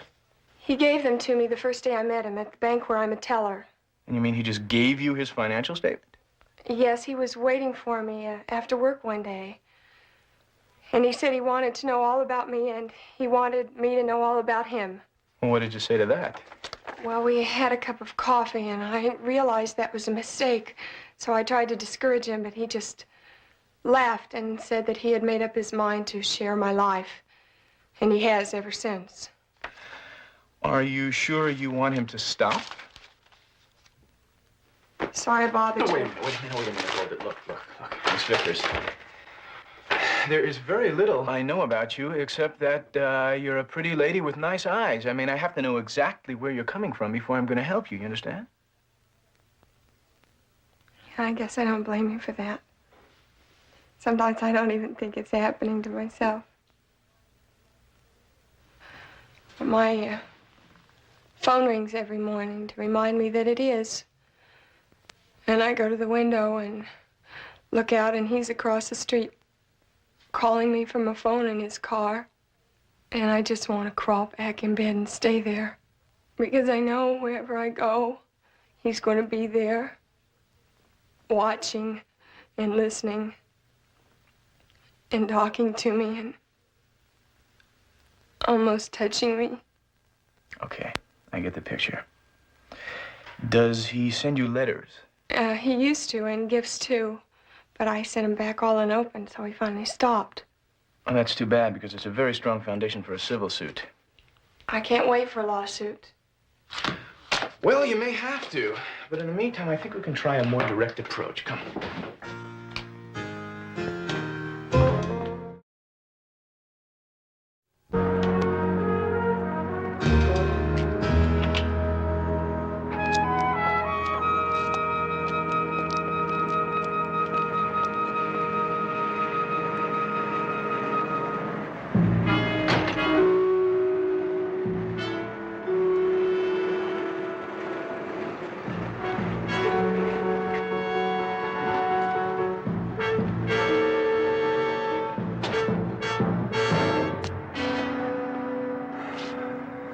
I'm going to be a while if you guys have anything you want to do.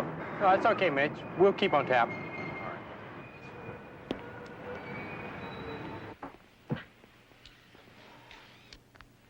It's 20, 10, 5.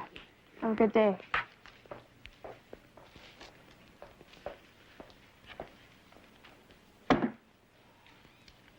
Afraid I was unable to prepare my deposit, Miss Vickers. As you know, I was out rather late last night.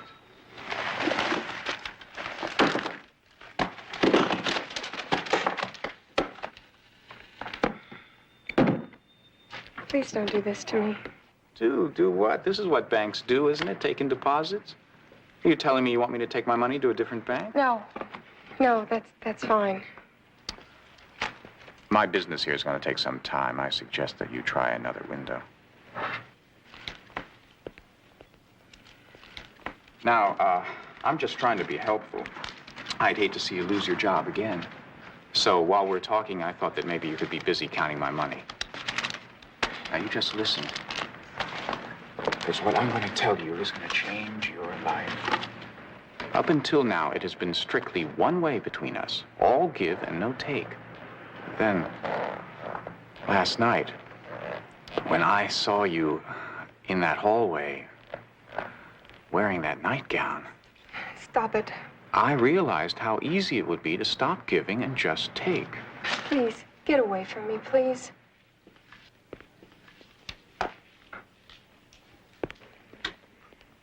Everything all right, Mr. Grady? Oh, yeah, I was just apologizing to Miss Vickers for not having my deposit tallied. Nonsense. There's nothing the bank likes more than counting its customers' money. Have you had a chance to take a look at that real estate proposal I gave you yesterday? No, I haven't laid a glove on it yet, but I'll try to get to it this weekend. No hurry. Now, as I was saying, up until now, it has been all tease and no please. But that's going to change next time I get you alone. Your total deposit comes to $1,215.30. That's funny. It's not what I got.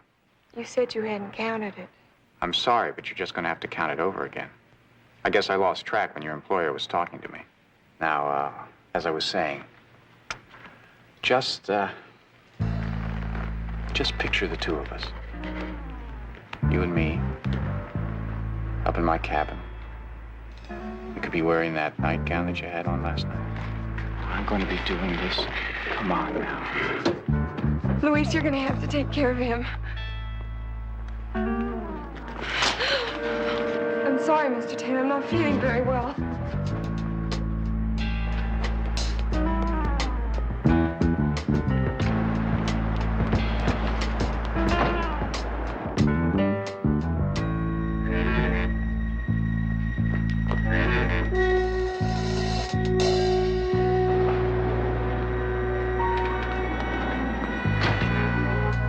Look, I'm in a hurry. You just mail me the receipt, okay?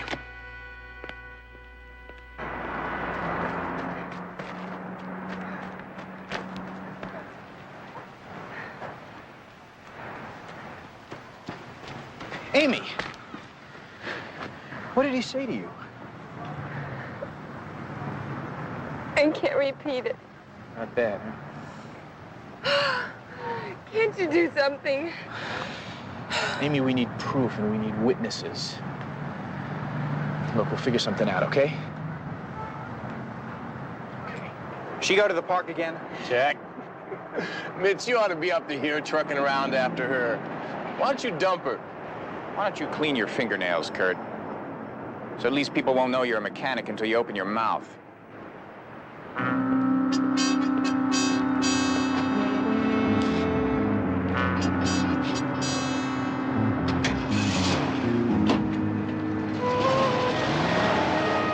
Start making some points with Mitch. You're gonna be back greasing bulldozers at Grady Construction. Yeah, well, at least I can earn a buck if I have to. You never done anything but wash out of school and leech off Mitch. My friend wouldn't have it any other way.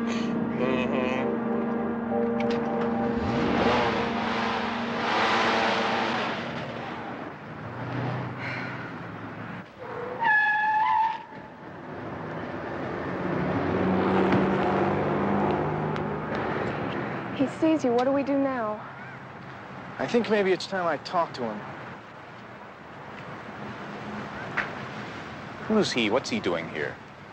Name is J.R. Jones. I'm with the Jones Investigative Agency. I think you should know that Miss Vickers is planning to file a civil suit for an injunction against you. Yeah, I suppose that's your idea. Yeah, that's my idea. And in the meantime, if you bother her again, I'll definitely put a stop to it. So why don't you just bug off?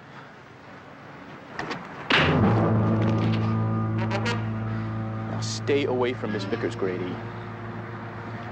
Before there's real trouble. Come on.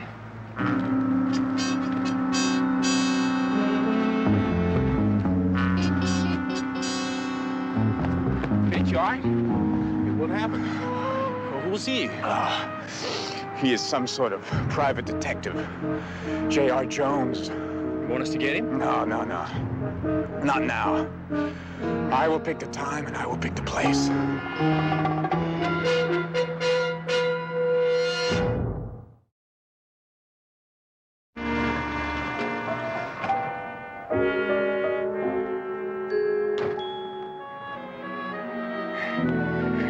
You know, Barnaby keeps telling me there's more to do on a Saturday than sleep till noon. I think he's right. Yeah, is he going to understand about yesterday? Spending all day as a bodyguard? Well, he ought to. He's seen the body. Look, I don't want you to waste your whole Saturday running family errands with little old me. Objection overruled. I'm going to be perfectly all right. I will lock the car and roll up the windows, and I'll be home before dark. Motion denied. On what grounds? I don't have any plans today. I have nothing to do except a report I can finish for Barnaby tomorrow morning. I like being with you, you know. Nice try. Now, what's the real reason? All right. There's this restaurant, you know, this terrific little restaurant on the way to Santa Carlita, and Barnaby and I always hit it on the way up there, and I'm starving. Come on, what do you say? Okay. Huh? Thanks. I can't tell you how nice it is to walk out here and not see Grady waiting to follow me. Yeah, well, don't thank me yet. I mean, I know it's good news he didn't show up last night or this morning, but I think it's too soon to write him off, you know. Hey! Amy, where are you going? The barbecue's about to start. You don't have to bring anything, just your foxy friend. Oh, sorry, Linda, but JR's driving me up to take some medical records to my dad. But you still have to eat lunch. Well, listen, how about a rain check? Because we just have enough time to stop and eat on the way, okay? Sounds cozy. Well, say hi to your dad for me. Sure. See ya. Bye.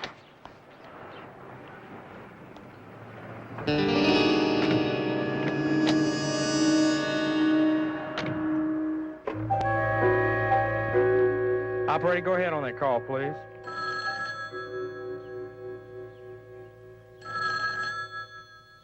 Grady residence.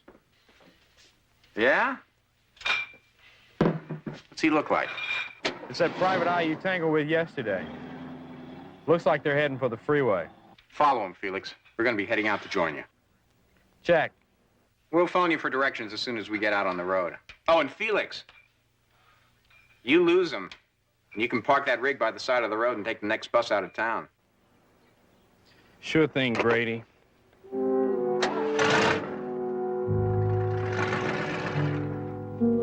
Come on, Mr. America, let's get in gear.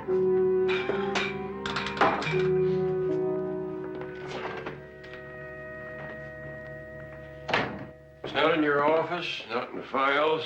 So unlike Jedediah to take an important piece of paper home with him. Of course, he had no idea the client was going to call a meeting for tomorrow morning. As far as he knows, we don't need the report until court convenes on Monday.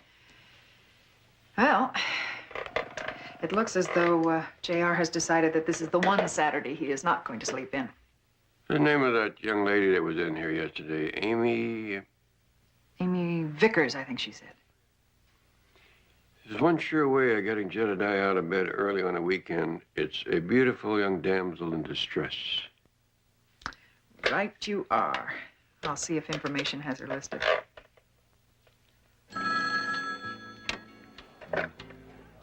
Hello? I wonder, do I have the right place to speak to Amy Vickers? Yeah, you have the right place. Amy lives here, but she's not here right now. Let me have you talk to her girlfriend, Linda Parker. Hey, Linda, want to play 20 questions? Hi. Hello, this is Betty Jones of the Jones Investigative Agency. We're looking for an Amy Vickers. She's on her way to Santa Carlita. Was she with an attractive, dark-haired young man named of J.R.? Yeah, that fits. I think I'm in love with him.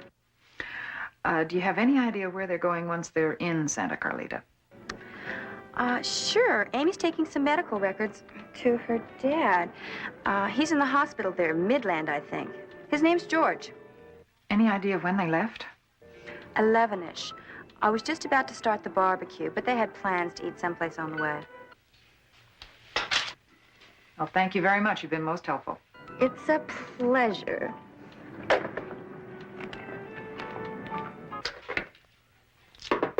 An hour and a half to drive to Santa Carlita, head on another hour for lunch. We should be there 1:30. See if you can get Mr. Vickers on the phone at the hospital. Ask him to be good enough to tell Jedediah to call us as soon as he gets there.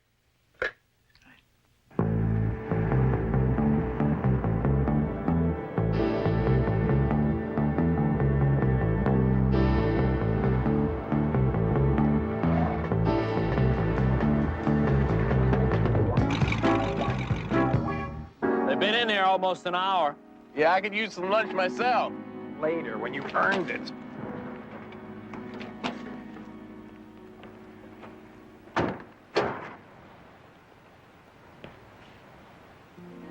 Huh? Did I tell you? Oh. Yes, well, I'm not a real big fan of peach cobbler, but theirs was great. You know, you're a terrific lunch date. How about dinner? Sure, when? Tonight. Never thought you'd ask.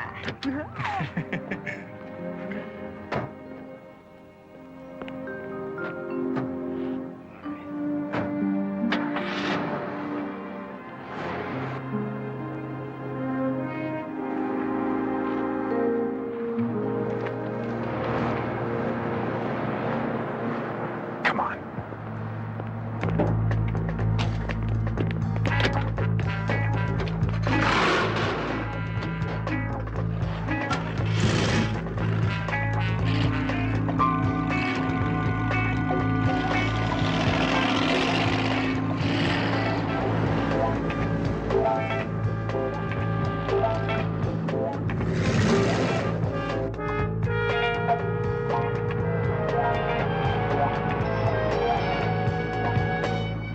How did you get interested in interior decorating? The houses I grew up in. Fancy, huh? Early basic, especially after my mother died. Between me and his work, my dad didn't have too much time for frills. How long till you get your degree? 1 more year. Sort of slow going when you have to work days. What's the matter? Don't panic, but we've got company. Oh, Grady, I don't believe it! I'm gonna try and lose him. Oh, it's not gonna do any good. He's a car freak. Those things have high-powered engines. Yeah, well, it's worth a try.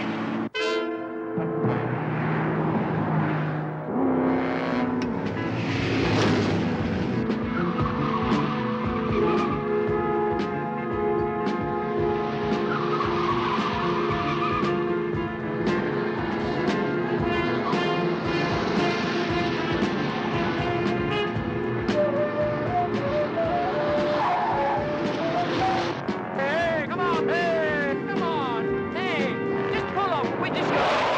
Hey, Mr. Private Eye, come on. Hey, we're not gonna harm you. Come on, we just want to talk to you. Come on. Hold on.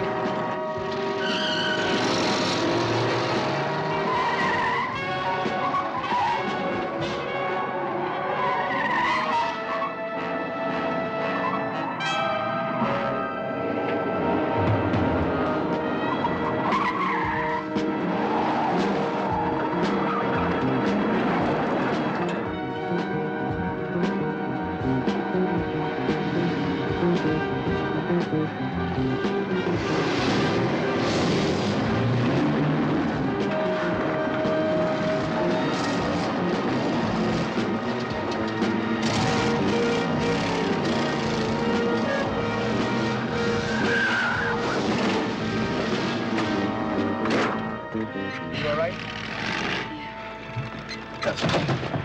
JR, no! Look, they want action, they're gonna get it. Hey, come on. Hey, come on, boy. I'll send you up the street here. Listen, there's 3 of them. I saw a cabin coming up the road over that way someplace. If we can get there, we can call the police. Please? Please? All right, let's go. Come on.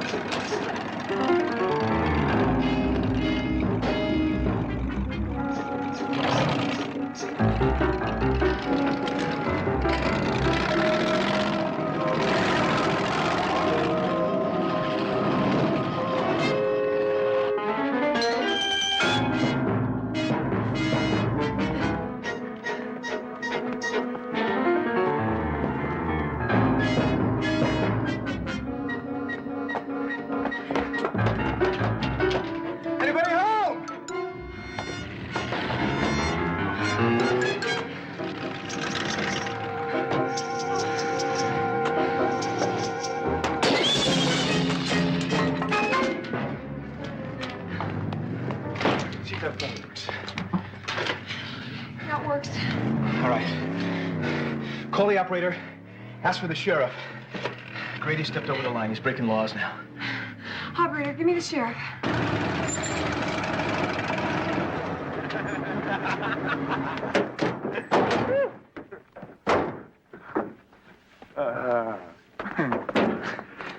Looks like we really shook him up, huh? Yeah.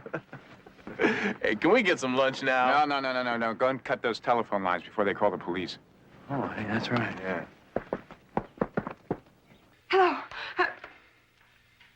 Hello? What happened? Deputy answered and cut me off.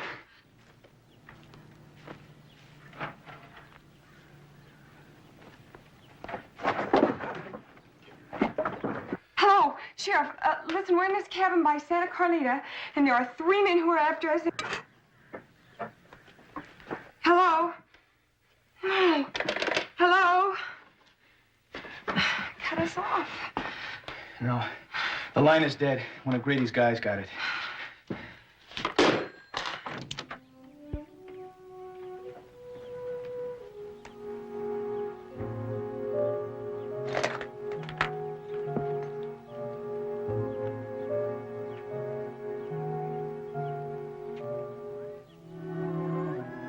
Grady! You've had your fun. Now let's talk before somebody gets hurt.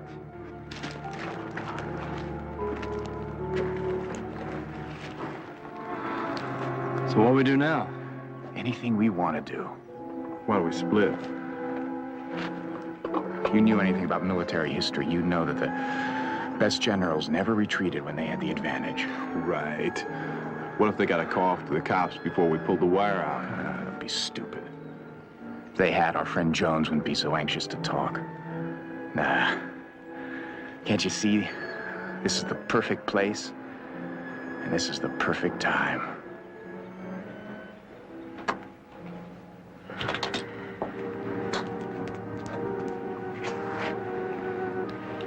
I'm scared, JR. Take it easy. What can happen on a quiet Saturday afternoon, huh?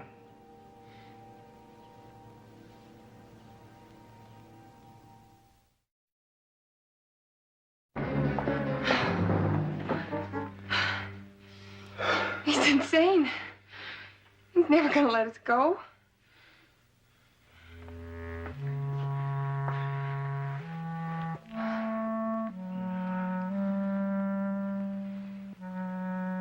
I'm sorry, Mr. Vickers, but we haven't heard from him. Matter of fact, I was hoping this call might be from Jedediah. As I told your secretary earlier, Amy said she'd be here at 1:30, and it's now almost 3. Well, maybe they stopped to admire the view. You know, young people sometimes lose track of time. Not Amy. She's very punctual, and she knows that my doctor is here waiting for the records that she's bringing. I see. The hospital called the local sheriff's office, and there was a bad accident on the highway about 12:30, but it turned out to be a truck and a motorhome. Mr. Jones, I don't know what to do next. Well, I think you've done all you can do from a hospital bed. I'll take over from here, and we'll contact you just as soon as we locate Amy. Oh, one other thing. Mr. Vickers, I want you to know that Amy could not be out with a more responsible young man than Jedediah. They could have had car trouble. Long stretches of road up there with no telephone. What about houses? It's cabin country, weekend fishing, but not this time of year. Are you driving up there? Yes, I thought I might. There's a restaurant between here and there, the Oak Tree Inn. Set a dish of their peach cobbler in front of Jedediah, and he's in hog heaven. You're worried, aren't you? No, I just like to have that paper before the meeting tomorrow. Call you later.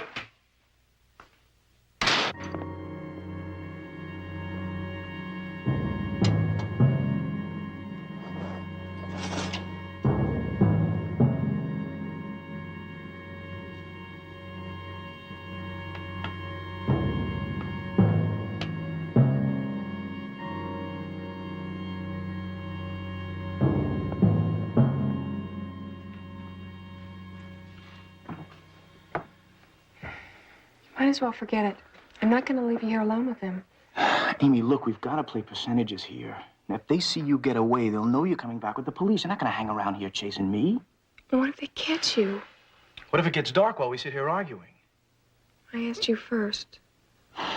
You know what to do.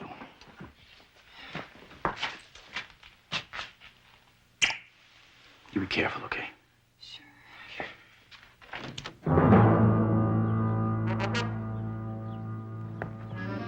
Here goes Jones. Get him!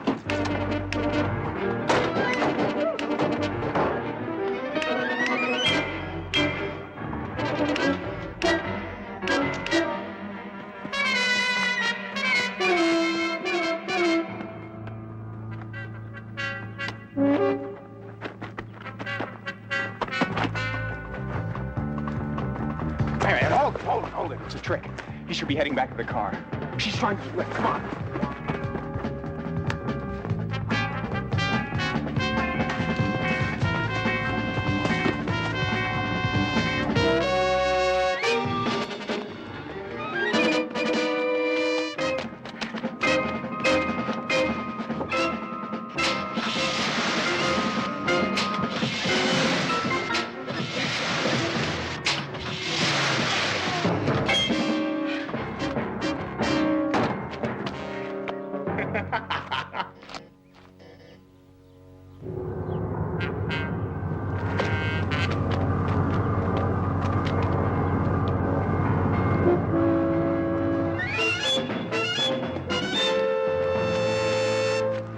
Amy, it's me.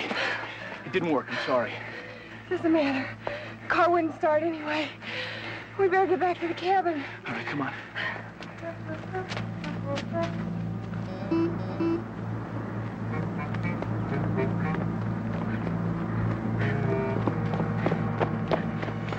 Hold it! All right, look. So far, it's all been for laughs, but the joke is over. Now, you keep this up and somebody gets hurt, you're going to be facing prison sentences. Maybe you're right. So why don't you run off like a good little boy and let me drive the lady home? Nobody touches this girl. You can't take all three of us, even with a knife. Stay away from her. Just stay away from her. Go on. Go on! Felix, get the carbine in the work rig. There's a box of ammo there, too.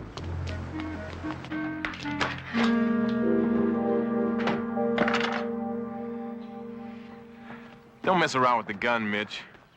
What do you mean? He pulled a knife on me. Besides, he's holding a lady against her will. Come on. I think he's just trying to scare us. I think he's succeeding. Well, I don't want any part of this. I'm cutting out. You want to walk? You gonna walk? Well, before you leave, I want you to leave me my clothes and my shoes and everything else that's mine. You're bought and paid for, Kurt. Okay, okay.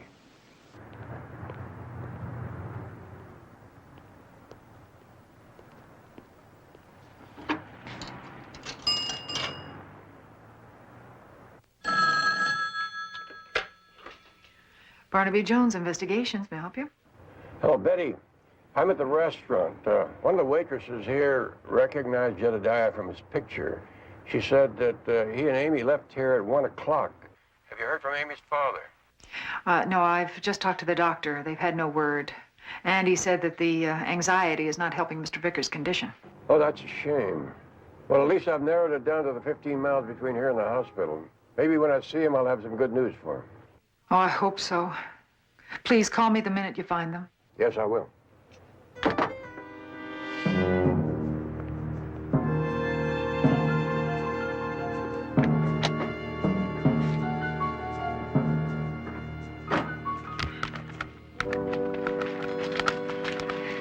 It's off season up here, so if anybody sees smoke, they'll report it to the authorities and they'll send somebody over to check it out. What's the water for? All right, what's this? Abracadabra. magician or a firebug? Would you believe a Boy Scout?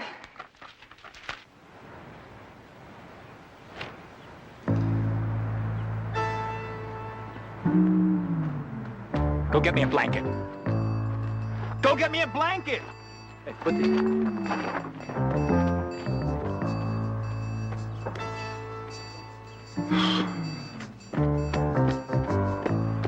Put it up in the chimney. Come on, come on.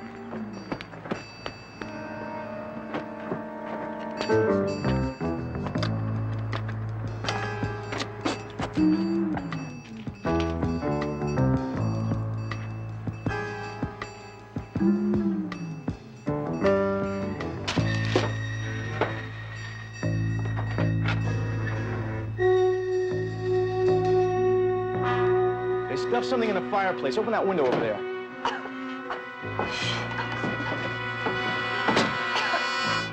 Well, there goes our signal. Well, if Grady saw it, maybe somebody else did.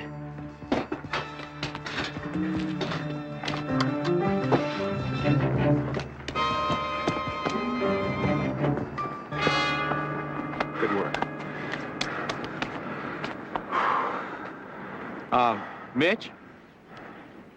How long are we just gonna hang around here? I thought we was going to the club tonight. Yeah, it's getting late. Yeah, that's right. That's right, it is the cocktail hour. Why don't we mix one up for him? You get me some gasoline and you get me a bottle. You mean you're gonna burn him out? Hey, no way, Mitch. What if you burn somebody up in there? You know, Private, I was right. You're gonna kill somebody, and I'm not gonna be around when you do it. Look, nobody leaves until I say so. And don't point this at me, all right? He shot him. No.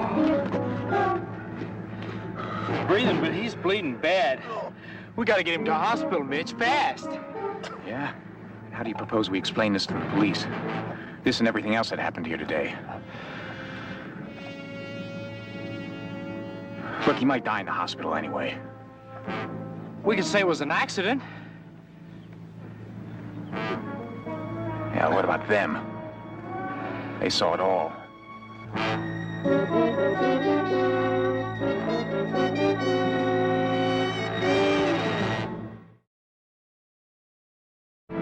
Yeah, I took the call from her father. Amy Vickers and J.R. Jones driving a beige two-door. I'm sorry, Mr. Jones, nothing else come in on them. They just disappeared. Someplace between the Oak Tree Inn and the hospital, which suggests that whatever happened to them wasn't accidental. I'd sure like to help you look for them, but I can't leave the station unmanned. We had an all-units call about 12:30. Big Diesel took out an RV. I've been here alone ever since. Deputy, I'm grasping at straws, but did you by any chance receive any strange or somewhat unusual calls or reports during the day? Anything even a little bit out of line? We get all kinds of calls. Yeah, look for yourself. Something you might call unusual, we might write off as a crank call or so on. Woman sounded excited. Hung up. What was that about? Oh, yeah. I had to put her on hold for a couple minutes, and when I got back to her, she said something about being in a cabin near Santa Carlita, and then something else about 3 men. Then she just hung up suddenly. Just hung up, huh? Here's something else in the Santa Carlita area. Deputy Bailey radioed Forest Service seeing smoke in the Santa Carlita Pass area.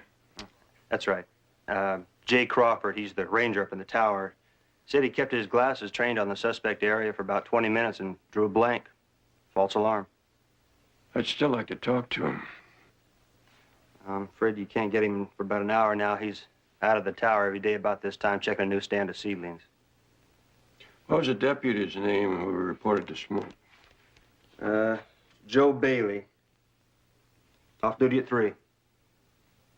I sure would appreciate you helping me run him down.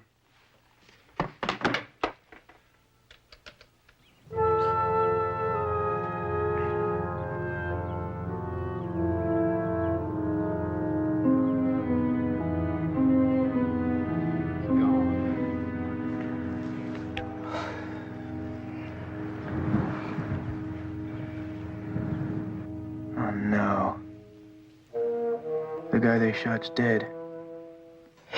JR. That means Grady's a killer now, because he didn't even try to get medical help. And he knows we saw it.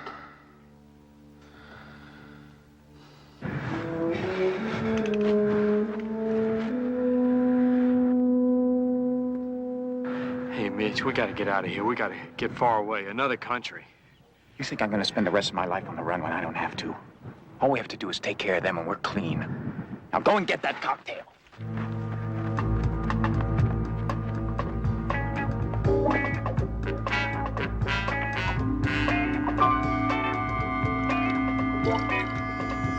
All right, look, don't ask questions. Just go into the bedroom, get some blankets, bring them to the kitchen, okay?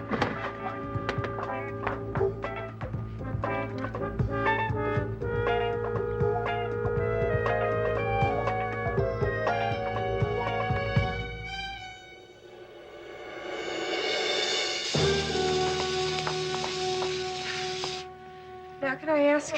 Yeah, Grady is planning a little party for us, and we're gonna put a wet blanket on it.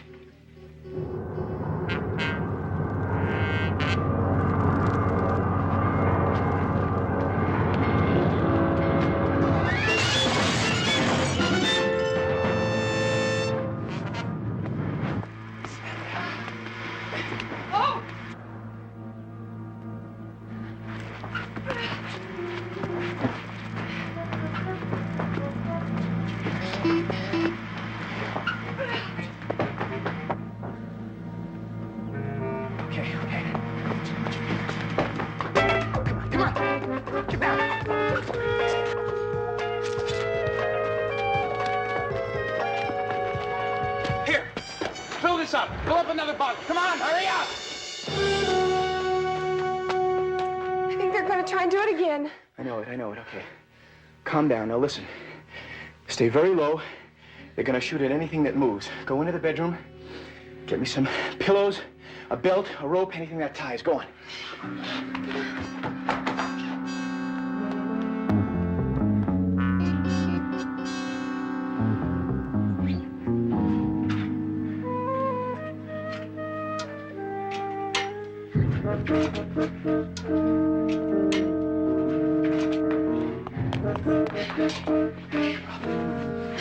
Okay, start putting that together.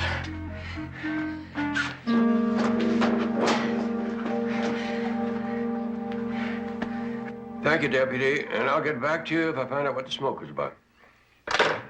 Can you give me a location on the Wilson cabin? Sure. It's about 8 miles back down the highway. I'll mark it for you on the map.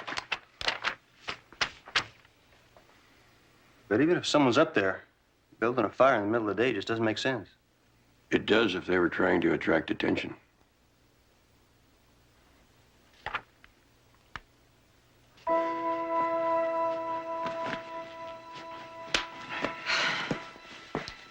I'm finished. You think it'll work?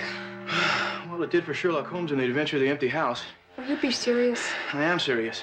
There's no guarantee, but there's one way to find out.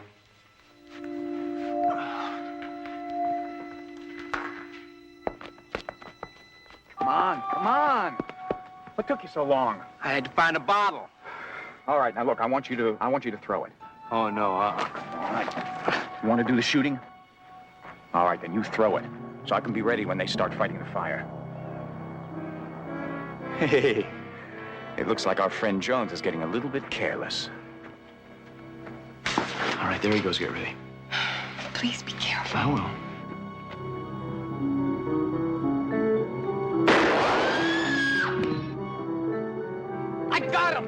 I got him. Now it's only the girl. Come on. Grady, drop it, or I'll put this right through you. Don't try it, Grady. You'll never make it.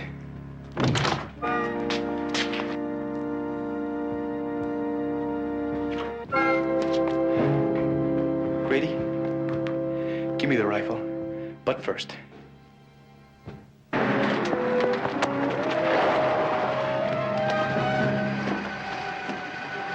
Hold it right there. Just don't shoot. Please don't shoot.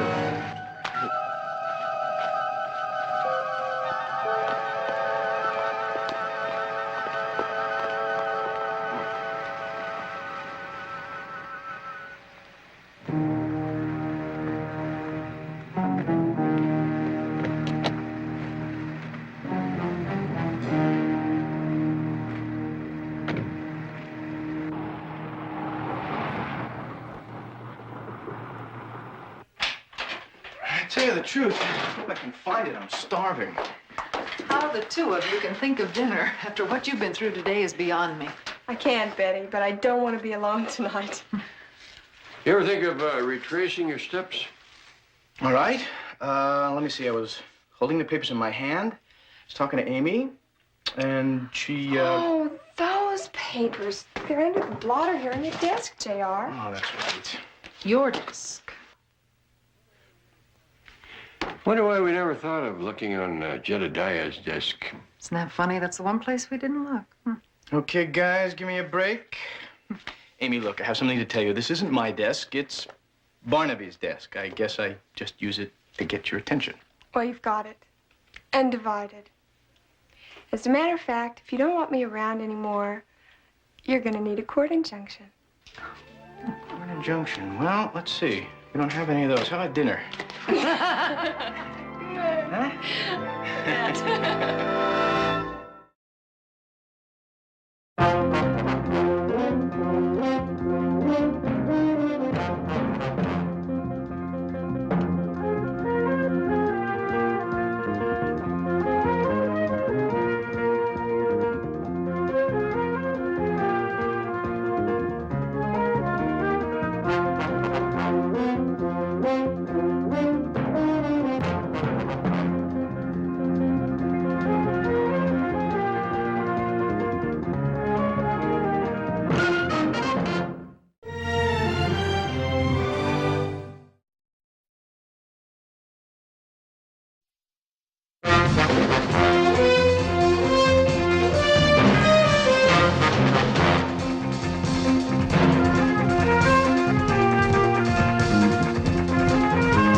Barnaby Jones, starring Buddy Ebsen.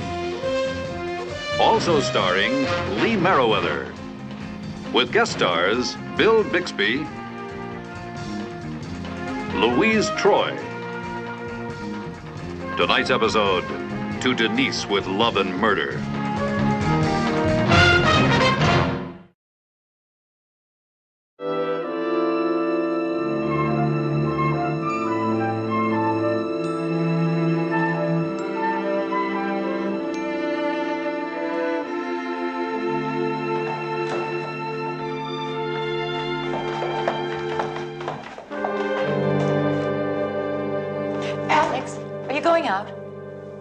Well, yes, I was heading over to the club for a bit. Why, did you have something on? Oh, no.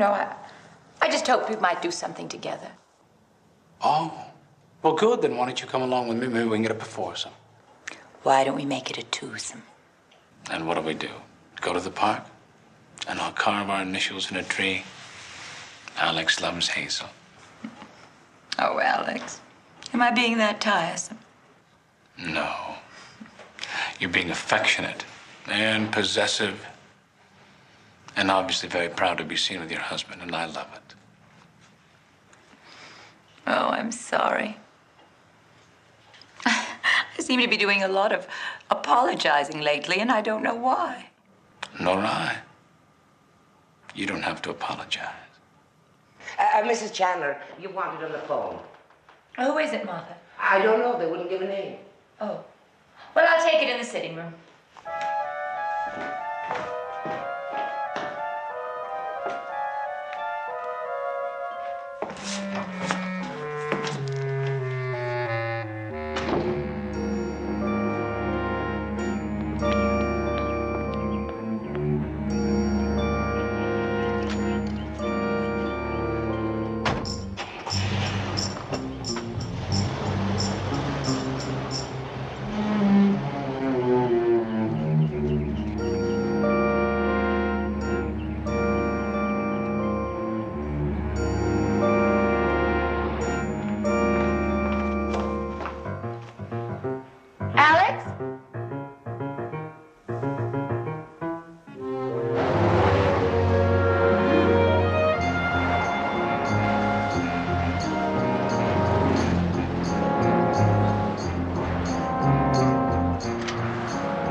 Hello, Alex.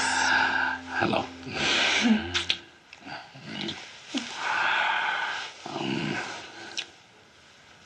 Well, what's this? It's a little party, darling. A little party? Is for two. Well, I have a surprise for you. Mm-mm. Your wife is joining us. The joke's in bad taste. I may not know too much about good taste, Alex, but it's no joke. I phoned her and I invited her. I don't believe it. Denise, you couldn't be that stupid. What's more, darling, she's coming. Do you know what you've done? I mean, do you have any idea? She had to be told, Alex, and you kept putting it off. Look, Alex, it has been 6 months. I gave up my job. I've been stuck in this apartment. Are you getting a divorce? Are we ever getting married or not? What did you say to her? Nothing. I simply told her that it was time we sat down and worked out a settlement for her. A settlement? We're gonna pay her off with what? Look, don't you pretend you haven't got plenty of money. I know where you live and you drive a Rolls Royce. You don't know anything.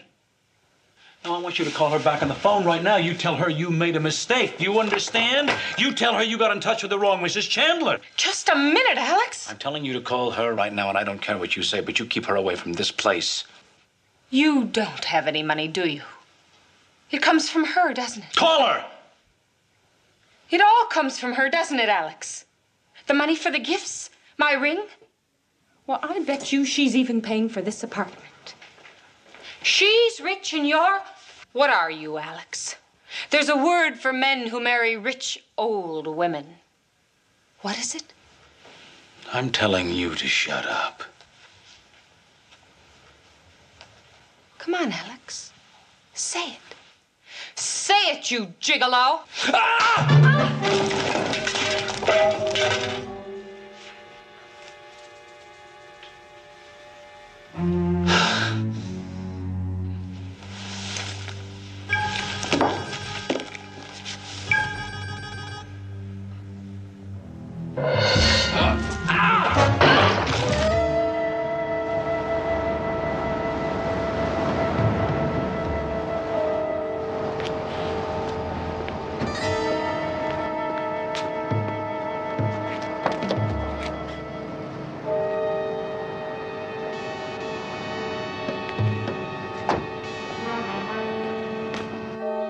Denise, I'm sorry.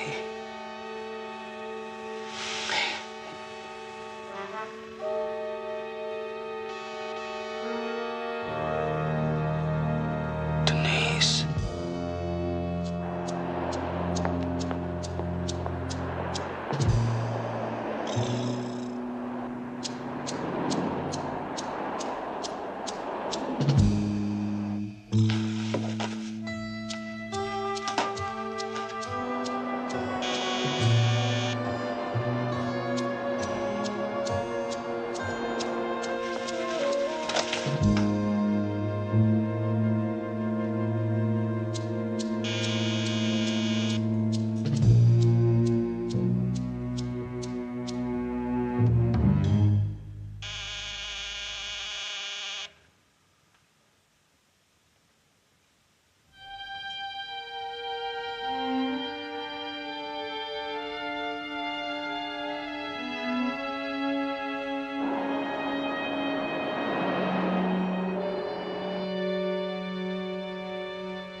Alex. Oh, Hazel, since you didn't want to go out, I decided to take a drive. I almost got hit by a drunken driver. It really shook me. Why don't you stop lying, Alex? I know all about you and Denise Fraser. She asked me over to discuss a settlement. For me. Isn't that a laugh? Hazel. She's a silly little airline stewardess I met on a plane. She thinks she's in love with me. I've had absolutely nothing to do with her. Please believe me. If this were the first time, I might. But it's a little late for that now. Now look, you've got this all wrong. Now give me the bag. Let me go. Give me the bag. Now, you understand, I want to help because, after all, that is what I'm selling. But to tell you the truth, Mr. Turlock, I'm not quite sure in my own mind exactly what it is you want. I'm sorry, Mr. Jones. I'm afraid I haven't expressed it very well. Well, let's see if we can work it out. Now, you say that you're afraid that something has happened, or is happening, or is going to happen to your sister, Mrs. Hazel Turlock Chandler. Yes, that's it exactly. What? Well, that's the problem, don't you see? Nobody knows. Poor Hazel hasn't been seen for 2 weeks. Alex won't let anybody in the house. Alex, that's your brother-in-law. He's my sister's husband. And you telephoned, of course. Of course. Alex always answers, always gives the same reply. My wife isn't well enough to see anybody. And that includes her own doctor. I tell you, Mr. Jones, poor Hazel is a prisoner in her own house. You say that literally. It is her own house. It's all hers. Everything. Man is an absolute fortune hunter. That was obvious from the start to everybody except poor Hazel. And now he's going to murder her. If he hasn't already done it. Well, I think you ought to go to the police. Mr. Jones, I have been to the police. They say that there's no evidence that any crime has been committed. And so they're powerless to do anything. I don't know what we pay taxes for. All right. I'll try to see what I can find out about your sister. Now, my secretary will take care of all the details. Oh, thank you, Mr. Jones. Yeah.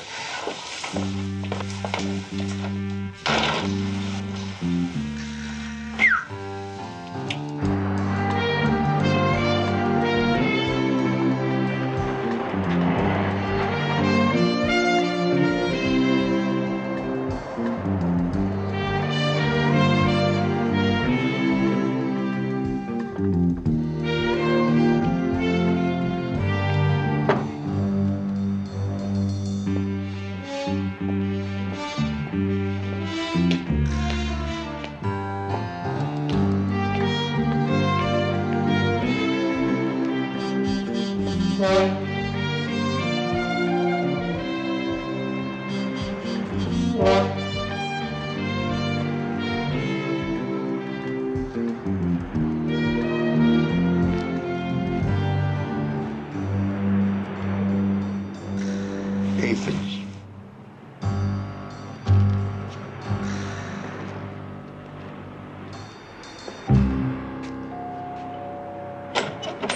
Could you please not lay on the bell? There's a very sick woman in the house. Oh, I'm sorry. What do you want? Well, I'd like to see Mrs. Alex Chandler.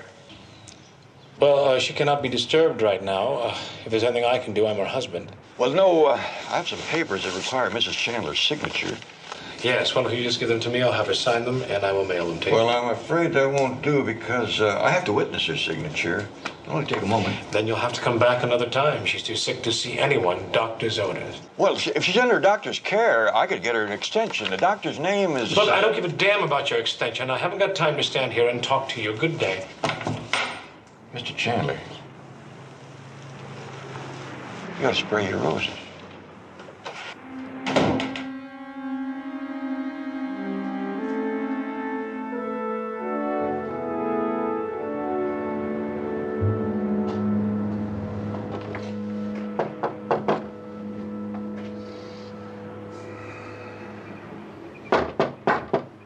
Are you looking for someone? Are you Martha? That's half my name. Well, I apologize for the informality, but the only information I had was Martha, this address, and you used to be Mrs. Chandler's housekeeper. I'm still her housekeeper. Who gave you that information? Charles Turlock. He hired me to... Well, he was worried about his sister's health, and he thought maybe you might know how she is. You some kind of a policeman or something? A private detective hired by Mr. Turlock. Well, I suppose you better come in. But I'm warning you, you're not going to get anything out of me. Because what I see in that house and what I hear in that house stays in that house. Nice sentiment, but you might be of help. No one has seen or spoken to Mrs. Chandler in the last 2 weeks. I wouldn't know about that. I've been off for 2 weeks. Why? Well, they didn't need me, of course. Here, let me help you with that.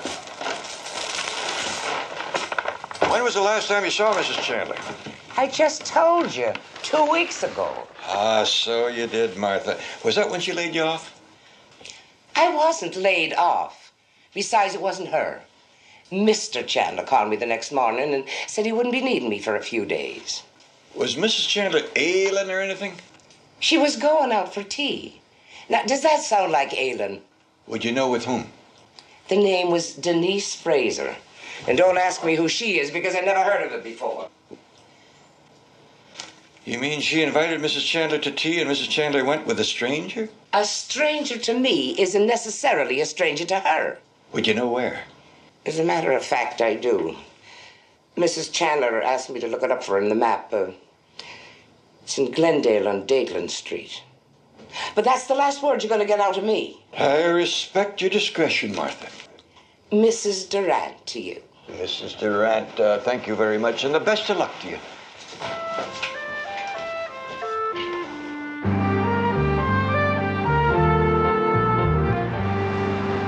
Well, when you've been managing apartment buildings as long as I have, Mr. Jones, nothing surprises you. Especially the tricks they pull to try to duck out on the rent. I'll bet you're not often fooled, Mr. Woodford. No. Oh, right here. Right here is where I found the box with the things. Now, you take Miss Denise Fraser. Good-looking girl. Really built. Lives alone. And as far as anyone knows, no job. Okay, enough said. I am reading your mind. No, right away, I said, I got her pegged. She'll take off secretly, dead of night. 2 weeks ago, she did.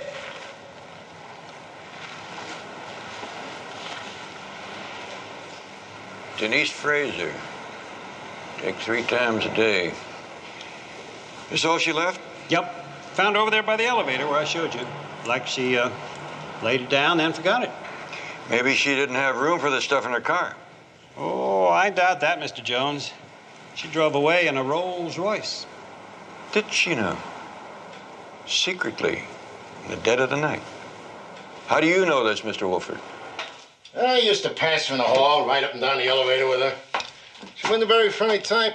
As a matter of fact, she turned out to be downright unfriendly. She flattened me with the heel of a shoe. Why would she do that? I was looking at a car. Well, I don't think it was hers. There'd never been a car in that parking space until that night. I came upon her when she was skipping out. I guess she thought I was going to blow the whistle on her. If I'd have known, I'd have helped her move. Did you happen to get the license number? Mr. Jones, I got hit in the head with a shoe. They don't have license numbers.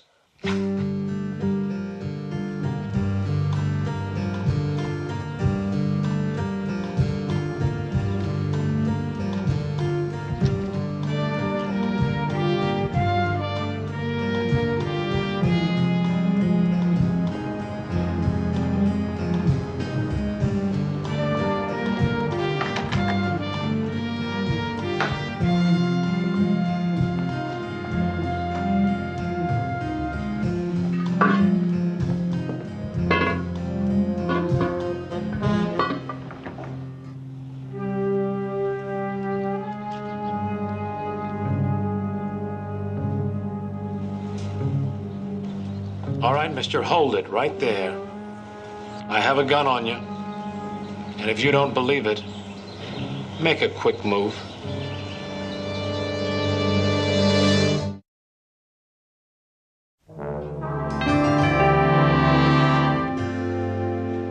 What are you doing here? Well, I haven't got these papers signed by your wife yet. You told me to come back later. She's asleep, and not in the garage. Well, I could see that. What kind of car does your wife drive? A Rolls, isn't it? That's right, but I don't think that's any of your business. There's no car of any kind in there now. Did she go away somewhere, Mr. Chandler? I told you. Let me see that. This has nothing to do with my wife. What do you want here? Maybe we should let the police take care of this. Never mind, just get out of here. And don't try it again. Next time I'll shoot first.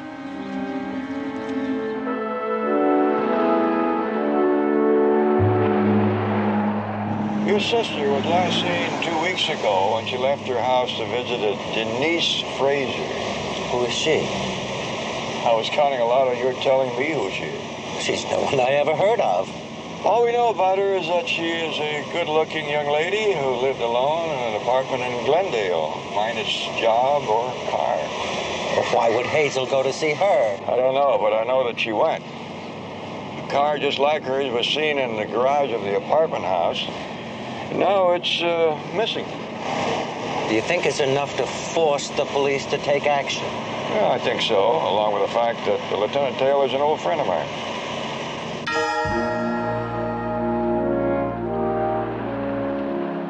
If Mrs. Chandler has been missing for 2 weeks under somewhat mysterious circumstances, why wait until now to report it?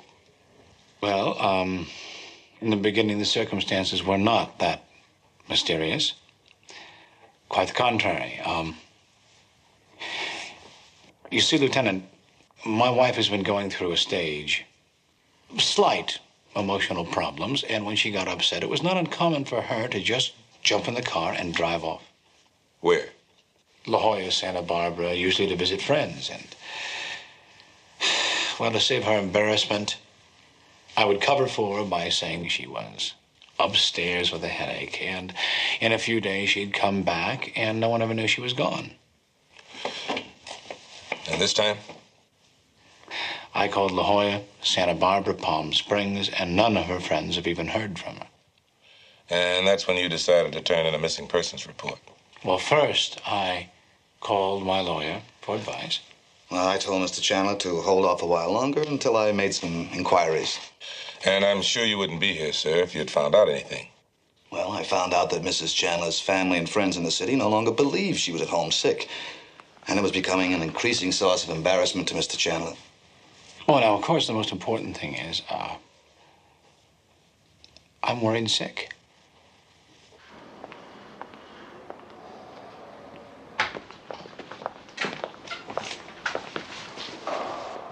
Well, good morning, Charles.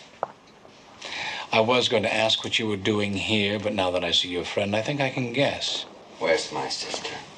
And don't tell me she's homesick. I know she's not there at all. I'm afraid that Hazel has disappeared, Charles. What have you done to her? She's dead, isn't she? You killed her and hid her body. You murderer. Murderer! Well, I hated to do that, Charles. But I had no choice. Let's go, Alex. Take him to the washroom and put some cold water on his nose. Were you waiting to see me, Barnaby? Well, I was, but I got a feeling that it's going to be a waste of time now.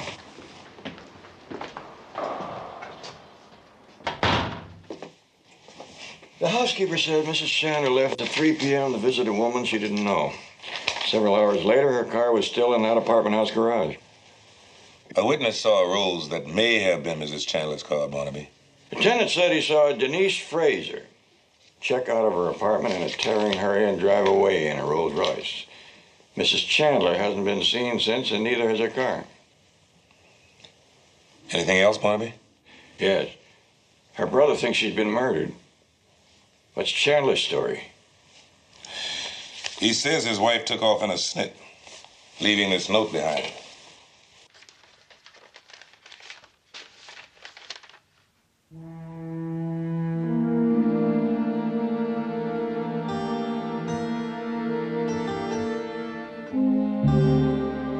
But did Mrs. Chandler write the note? Turlock admits that it's her handwriting. Of course, it's undated. Well, then. Well, you gotta hand it to Chandler, Betty. He saw things coming to a head, so he moved first. Well, if he's so clever, why did he lie about her being in the house? Well, if she's dead, he's bought himself 2 weeks to cover up his tracks. And Denise Frazier? Now, there is a young lady that could throw a lot of light on this case. If you could find her. I was going to say that. You know the box of junk she left in her garage? Well, there was a half bottle of pills in there. She's on some kind of medication. Now, if she has that prescription refilled. Did you get the name of the pharmacy? No, I didn't. Barnaby! I was going to say that I slipped the bottle into my pocket, absent-mindedly.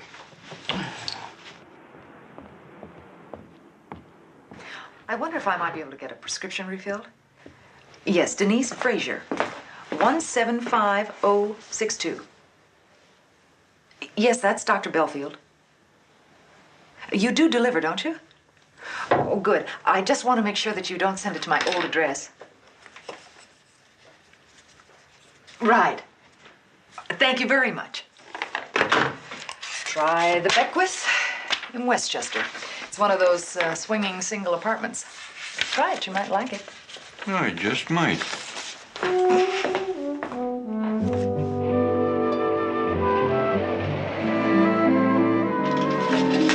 Welcome aboard. I'm Sherry. Barnaby Jones. Is Denise a stewardess, too?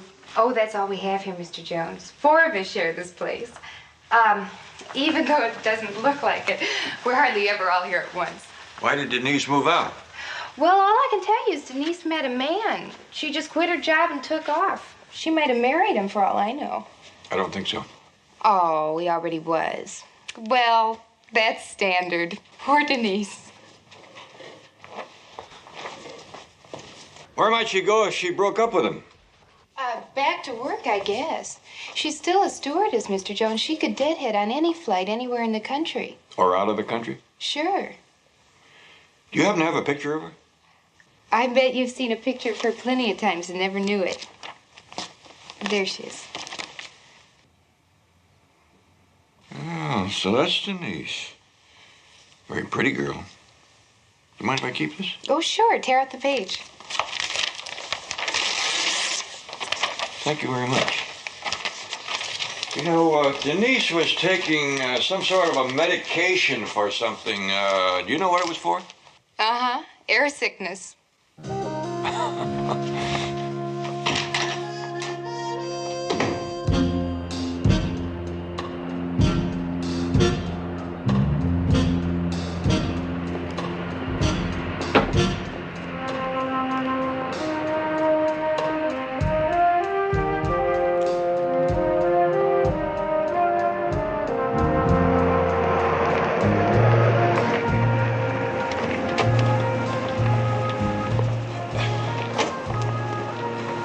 Barnaby, maybe you have nothing better to do than stand around drinking milk in the middle of the day, but I'm a working stiff.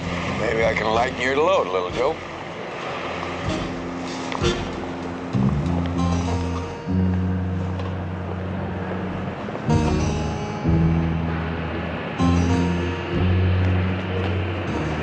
Mrs. Chandler? Yeah. You turn anything? We only got it this morning. Don't tell me you found it. Nope. Looking for Denise Frazier. She was a stewardess until she quit her job when she met a man. Alex Chandler? Why not? Where's the stewardess? I figure she caught a plane out of town, and I also figure she may have driven that Rolls Royce out here. I talked to the parking lot people. People do that, you know. They leave their cars out here for days, sometimes a week. But longer than that, it gets a little noticeable, especially if it's a luxury job like this.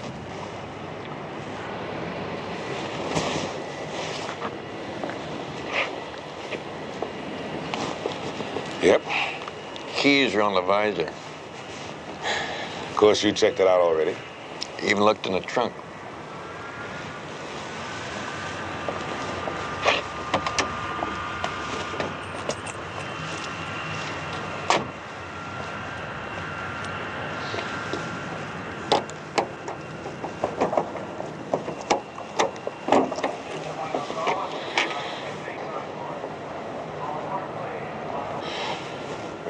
funny. No, Joe, it's not funny. See the dark area on the rug?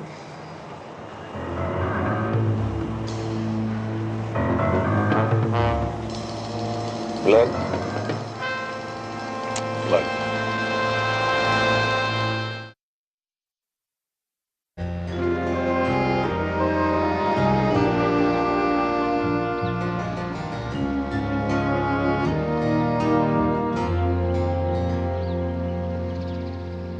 I understand Lieutenant Taylor is here. Isn't he always? We seem to be spending all of our time together. I wish I could feel that all this was helping Hazel. Mr. Jones. Hello, Barnaby. Were you looking for me? Yep. Well, perhaps you gentlemen would like to use this room to talk.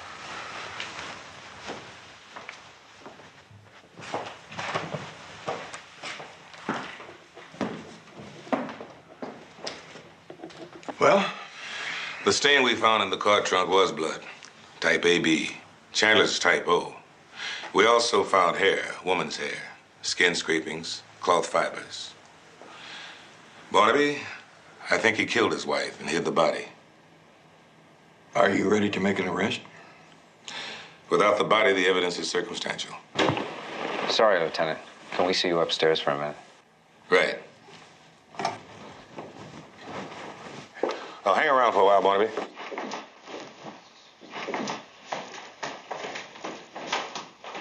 What is it? I don't know. Mr. Jones,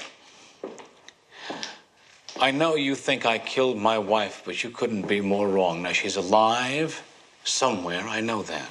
Why would you stay away so long? Maybe she doesn't realize she's missing. Front page story. Then she must be someplace where she can't see a newspaper. No radio, no TV? Where could such a place be? I don't know where and I don't know why, but I do know she'll turn up somewhere, alive and well. These your boots, Mr. Chandler? Well, I think it's safe to assume that all of the men's apparel in this house is mine. Why? Well, one of our technical men says there's a stain. Says it could be blood. Now, Mr. Chandler, until we can check this out, I don't think you ought to leave town or anything. Yes.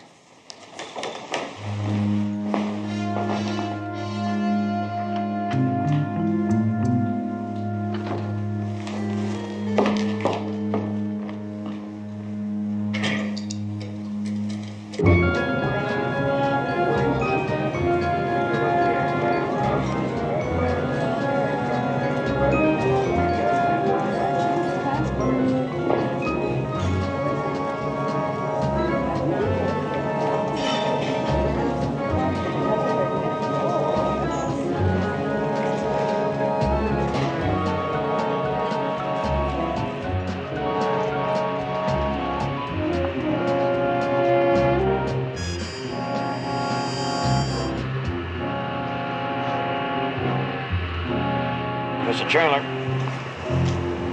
You followed me? I'm afraid I did. When I saw your face when Taylor showed you those shoes, I thought you might make a break for it. No. You couldn't be more wrong. After you left, I got a lead on Hazel. I think I know where she is. I wouldn't question that for a minute. She's alive. If you just give me 6 hours, I'll produce her. I give you my word. That's out of my hands, Chandler. The police are on their way here now. All I'm supposed to do is delay you.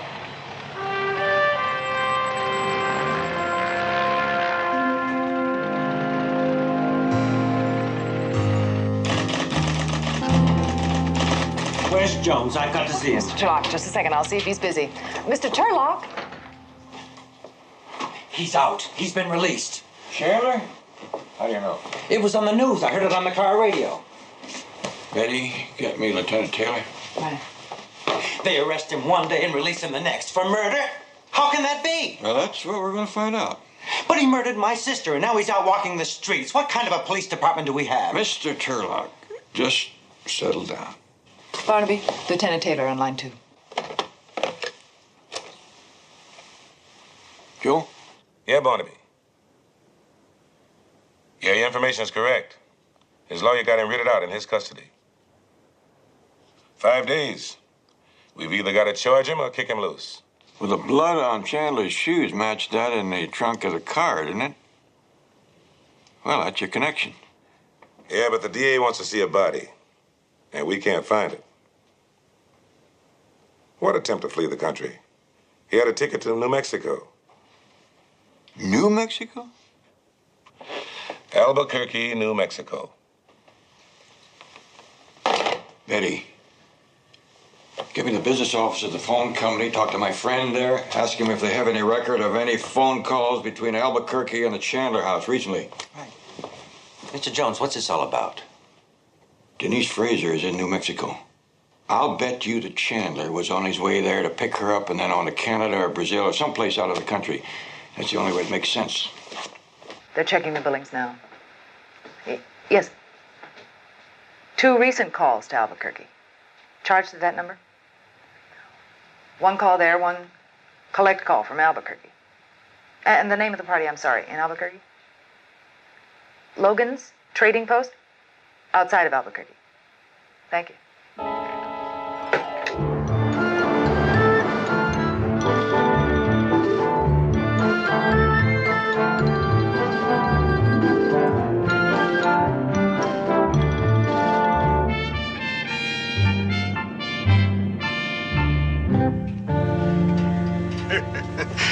Yeah, this feller called me long distance from Los Angeles.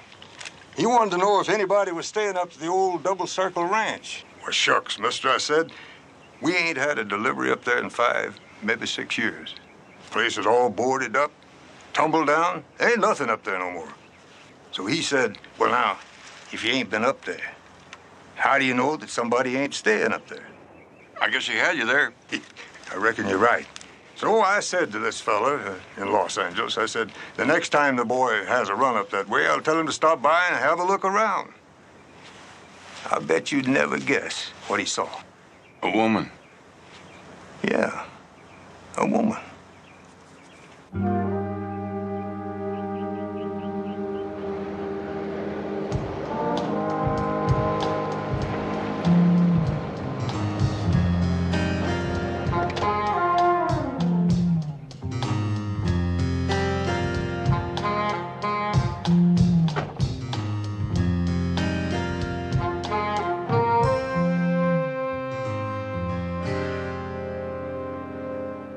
Good afternoon, miss. Denise Fraser? No. Is she around? No. You mean she's gone? No, there never was anyone here by that name. There never was? I could have sworn that... You mean I made this trip from Los Angeles for nothing? The name doesn't mean anything to you? Well, thank you very much.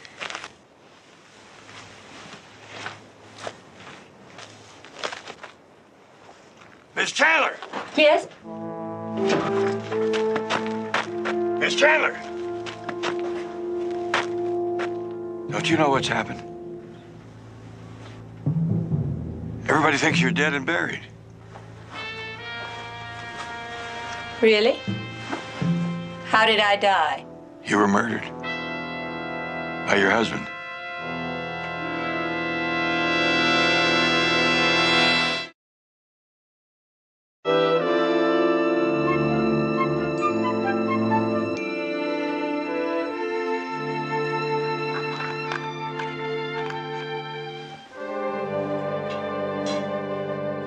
You seem to know a great deal about my affairs, Mr. Jones.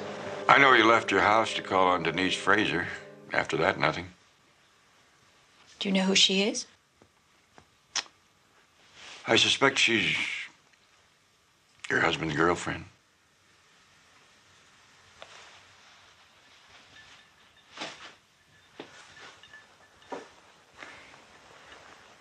She wasn't home.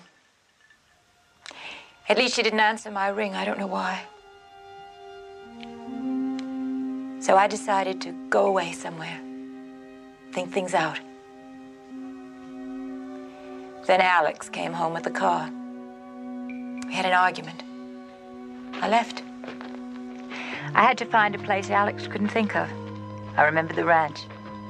You bought an airplane ticket under a different name. Yes, my first husband's name. And I came here. And I've been here ever since. Did Alex kill Denise Fraser? There were bloodstains in the trunk of your car and other evidence. There must have been a body there. I suppose she was very young and beautiful. Oh, yes. I never saw her, but I have her picture. Please.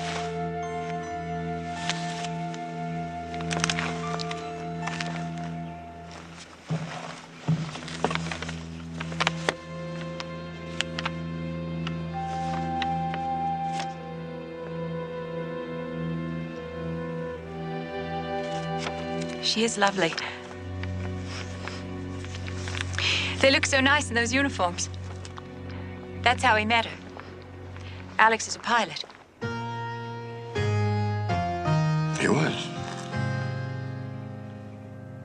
What is it, Mr. Jones? I was just thinking. If I wanted to get rid of something like a body, and I could fly an airplane, I'd just fly it about 100 miles out into the Pacific and forget about it. Horrible. If the police had that airplane, there's always a certain amount of evidence. They could tie it up with the trunk of your car and Alex's shoes. Mr. Chandler own his own plane? No. No, that would make it too easy.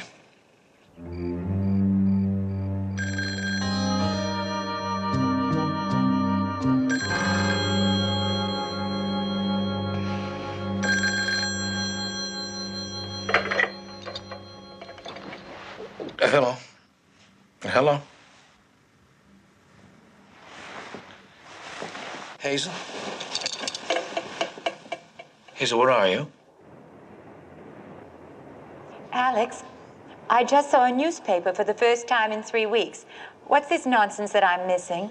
Oh, well, it's just a mistake. Where are you? New Mexico, yes, I thought so, yes. Well, now, darling, look, why don't you just get right back here, home, where we can straighten everything out? Don't worry about it, Alex. I'll just call the Los Angeles police and tell them. No. No, darling, I think we really should talk it over first. There's been too much notoriety about this, and I... Look, why don't we meet someplace? No, I can't, Alex. I sprained my ankle walking along the canyon. Oh, well, darling, you shouldn't have done a thing like that. I mean, you might have fallen all the way to the bottom. You could have had a serious injury. You're all alone.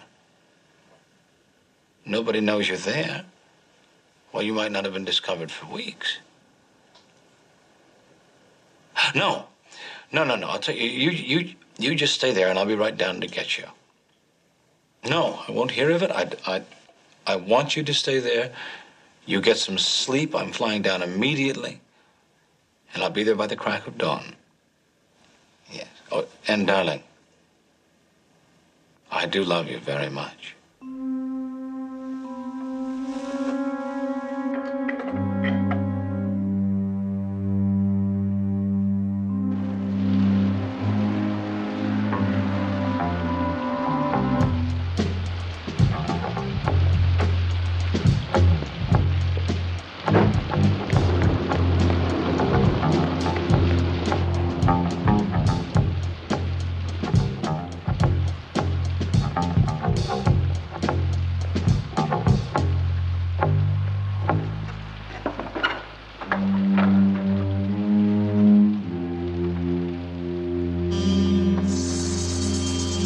Good evening, Mr. Chandler.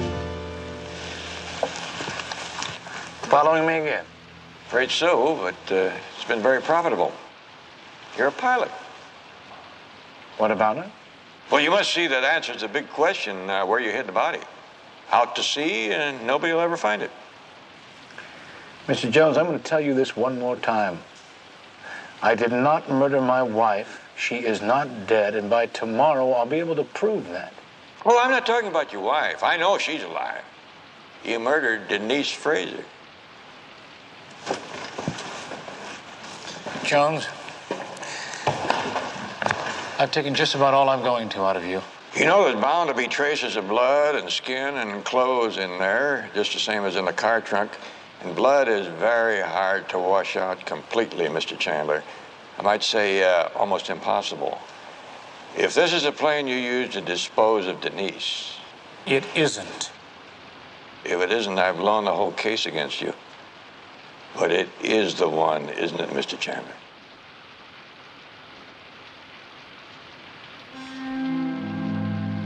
I guess that's as good an answer as anything.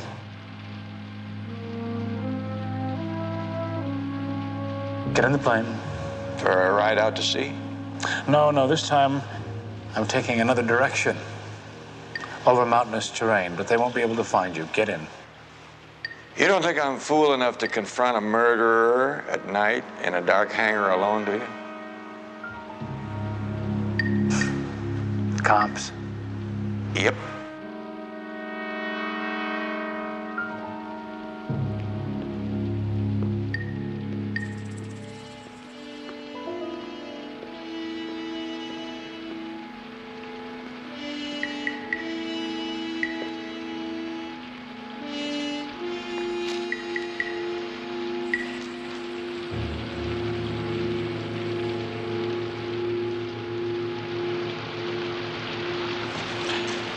Well, it looks like they didn't make it.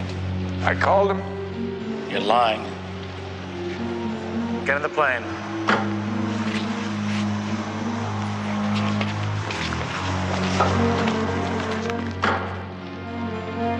You see?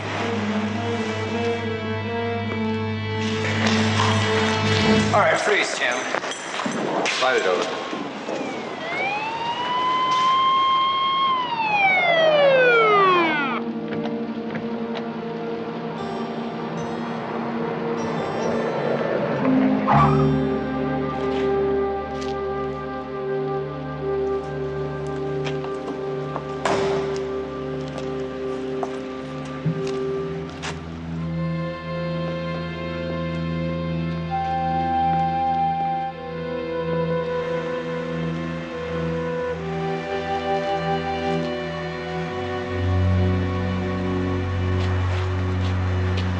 Come on, Mr. Chandler, we'll take you home now.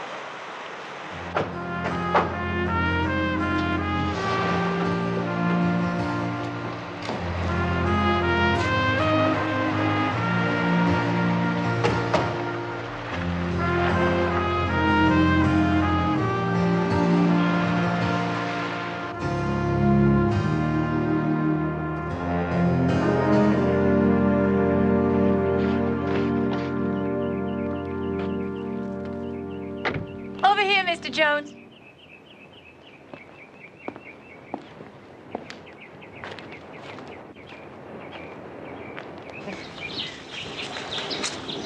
They were just covered with aphids.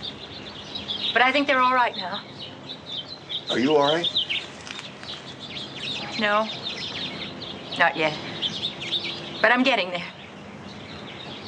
Well, it is so nice to see you again, Mr. Jones. I thought we might have lunch in the garden. Yes, it's too nice a day to stay inside. Well, come along then.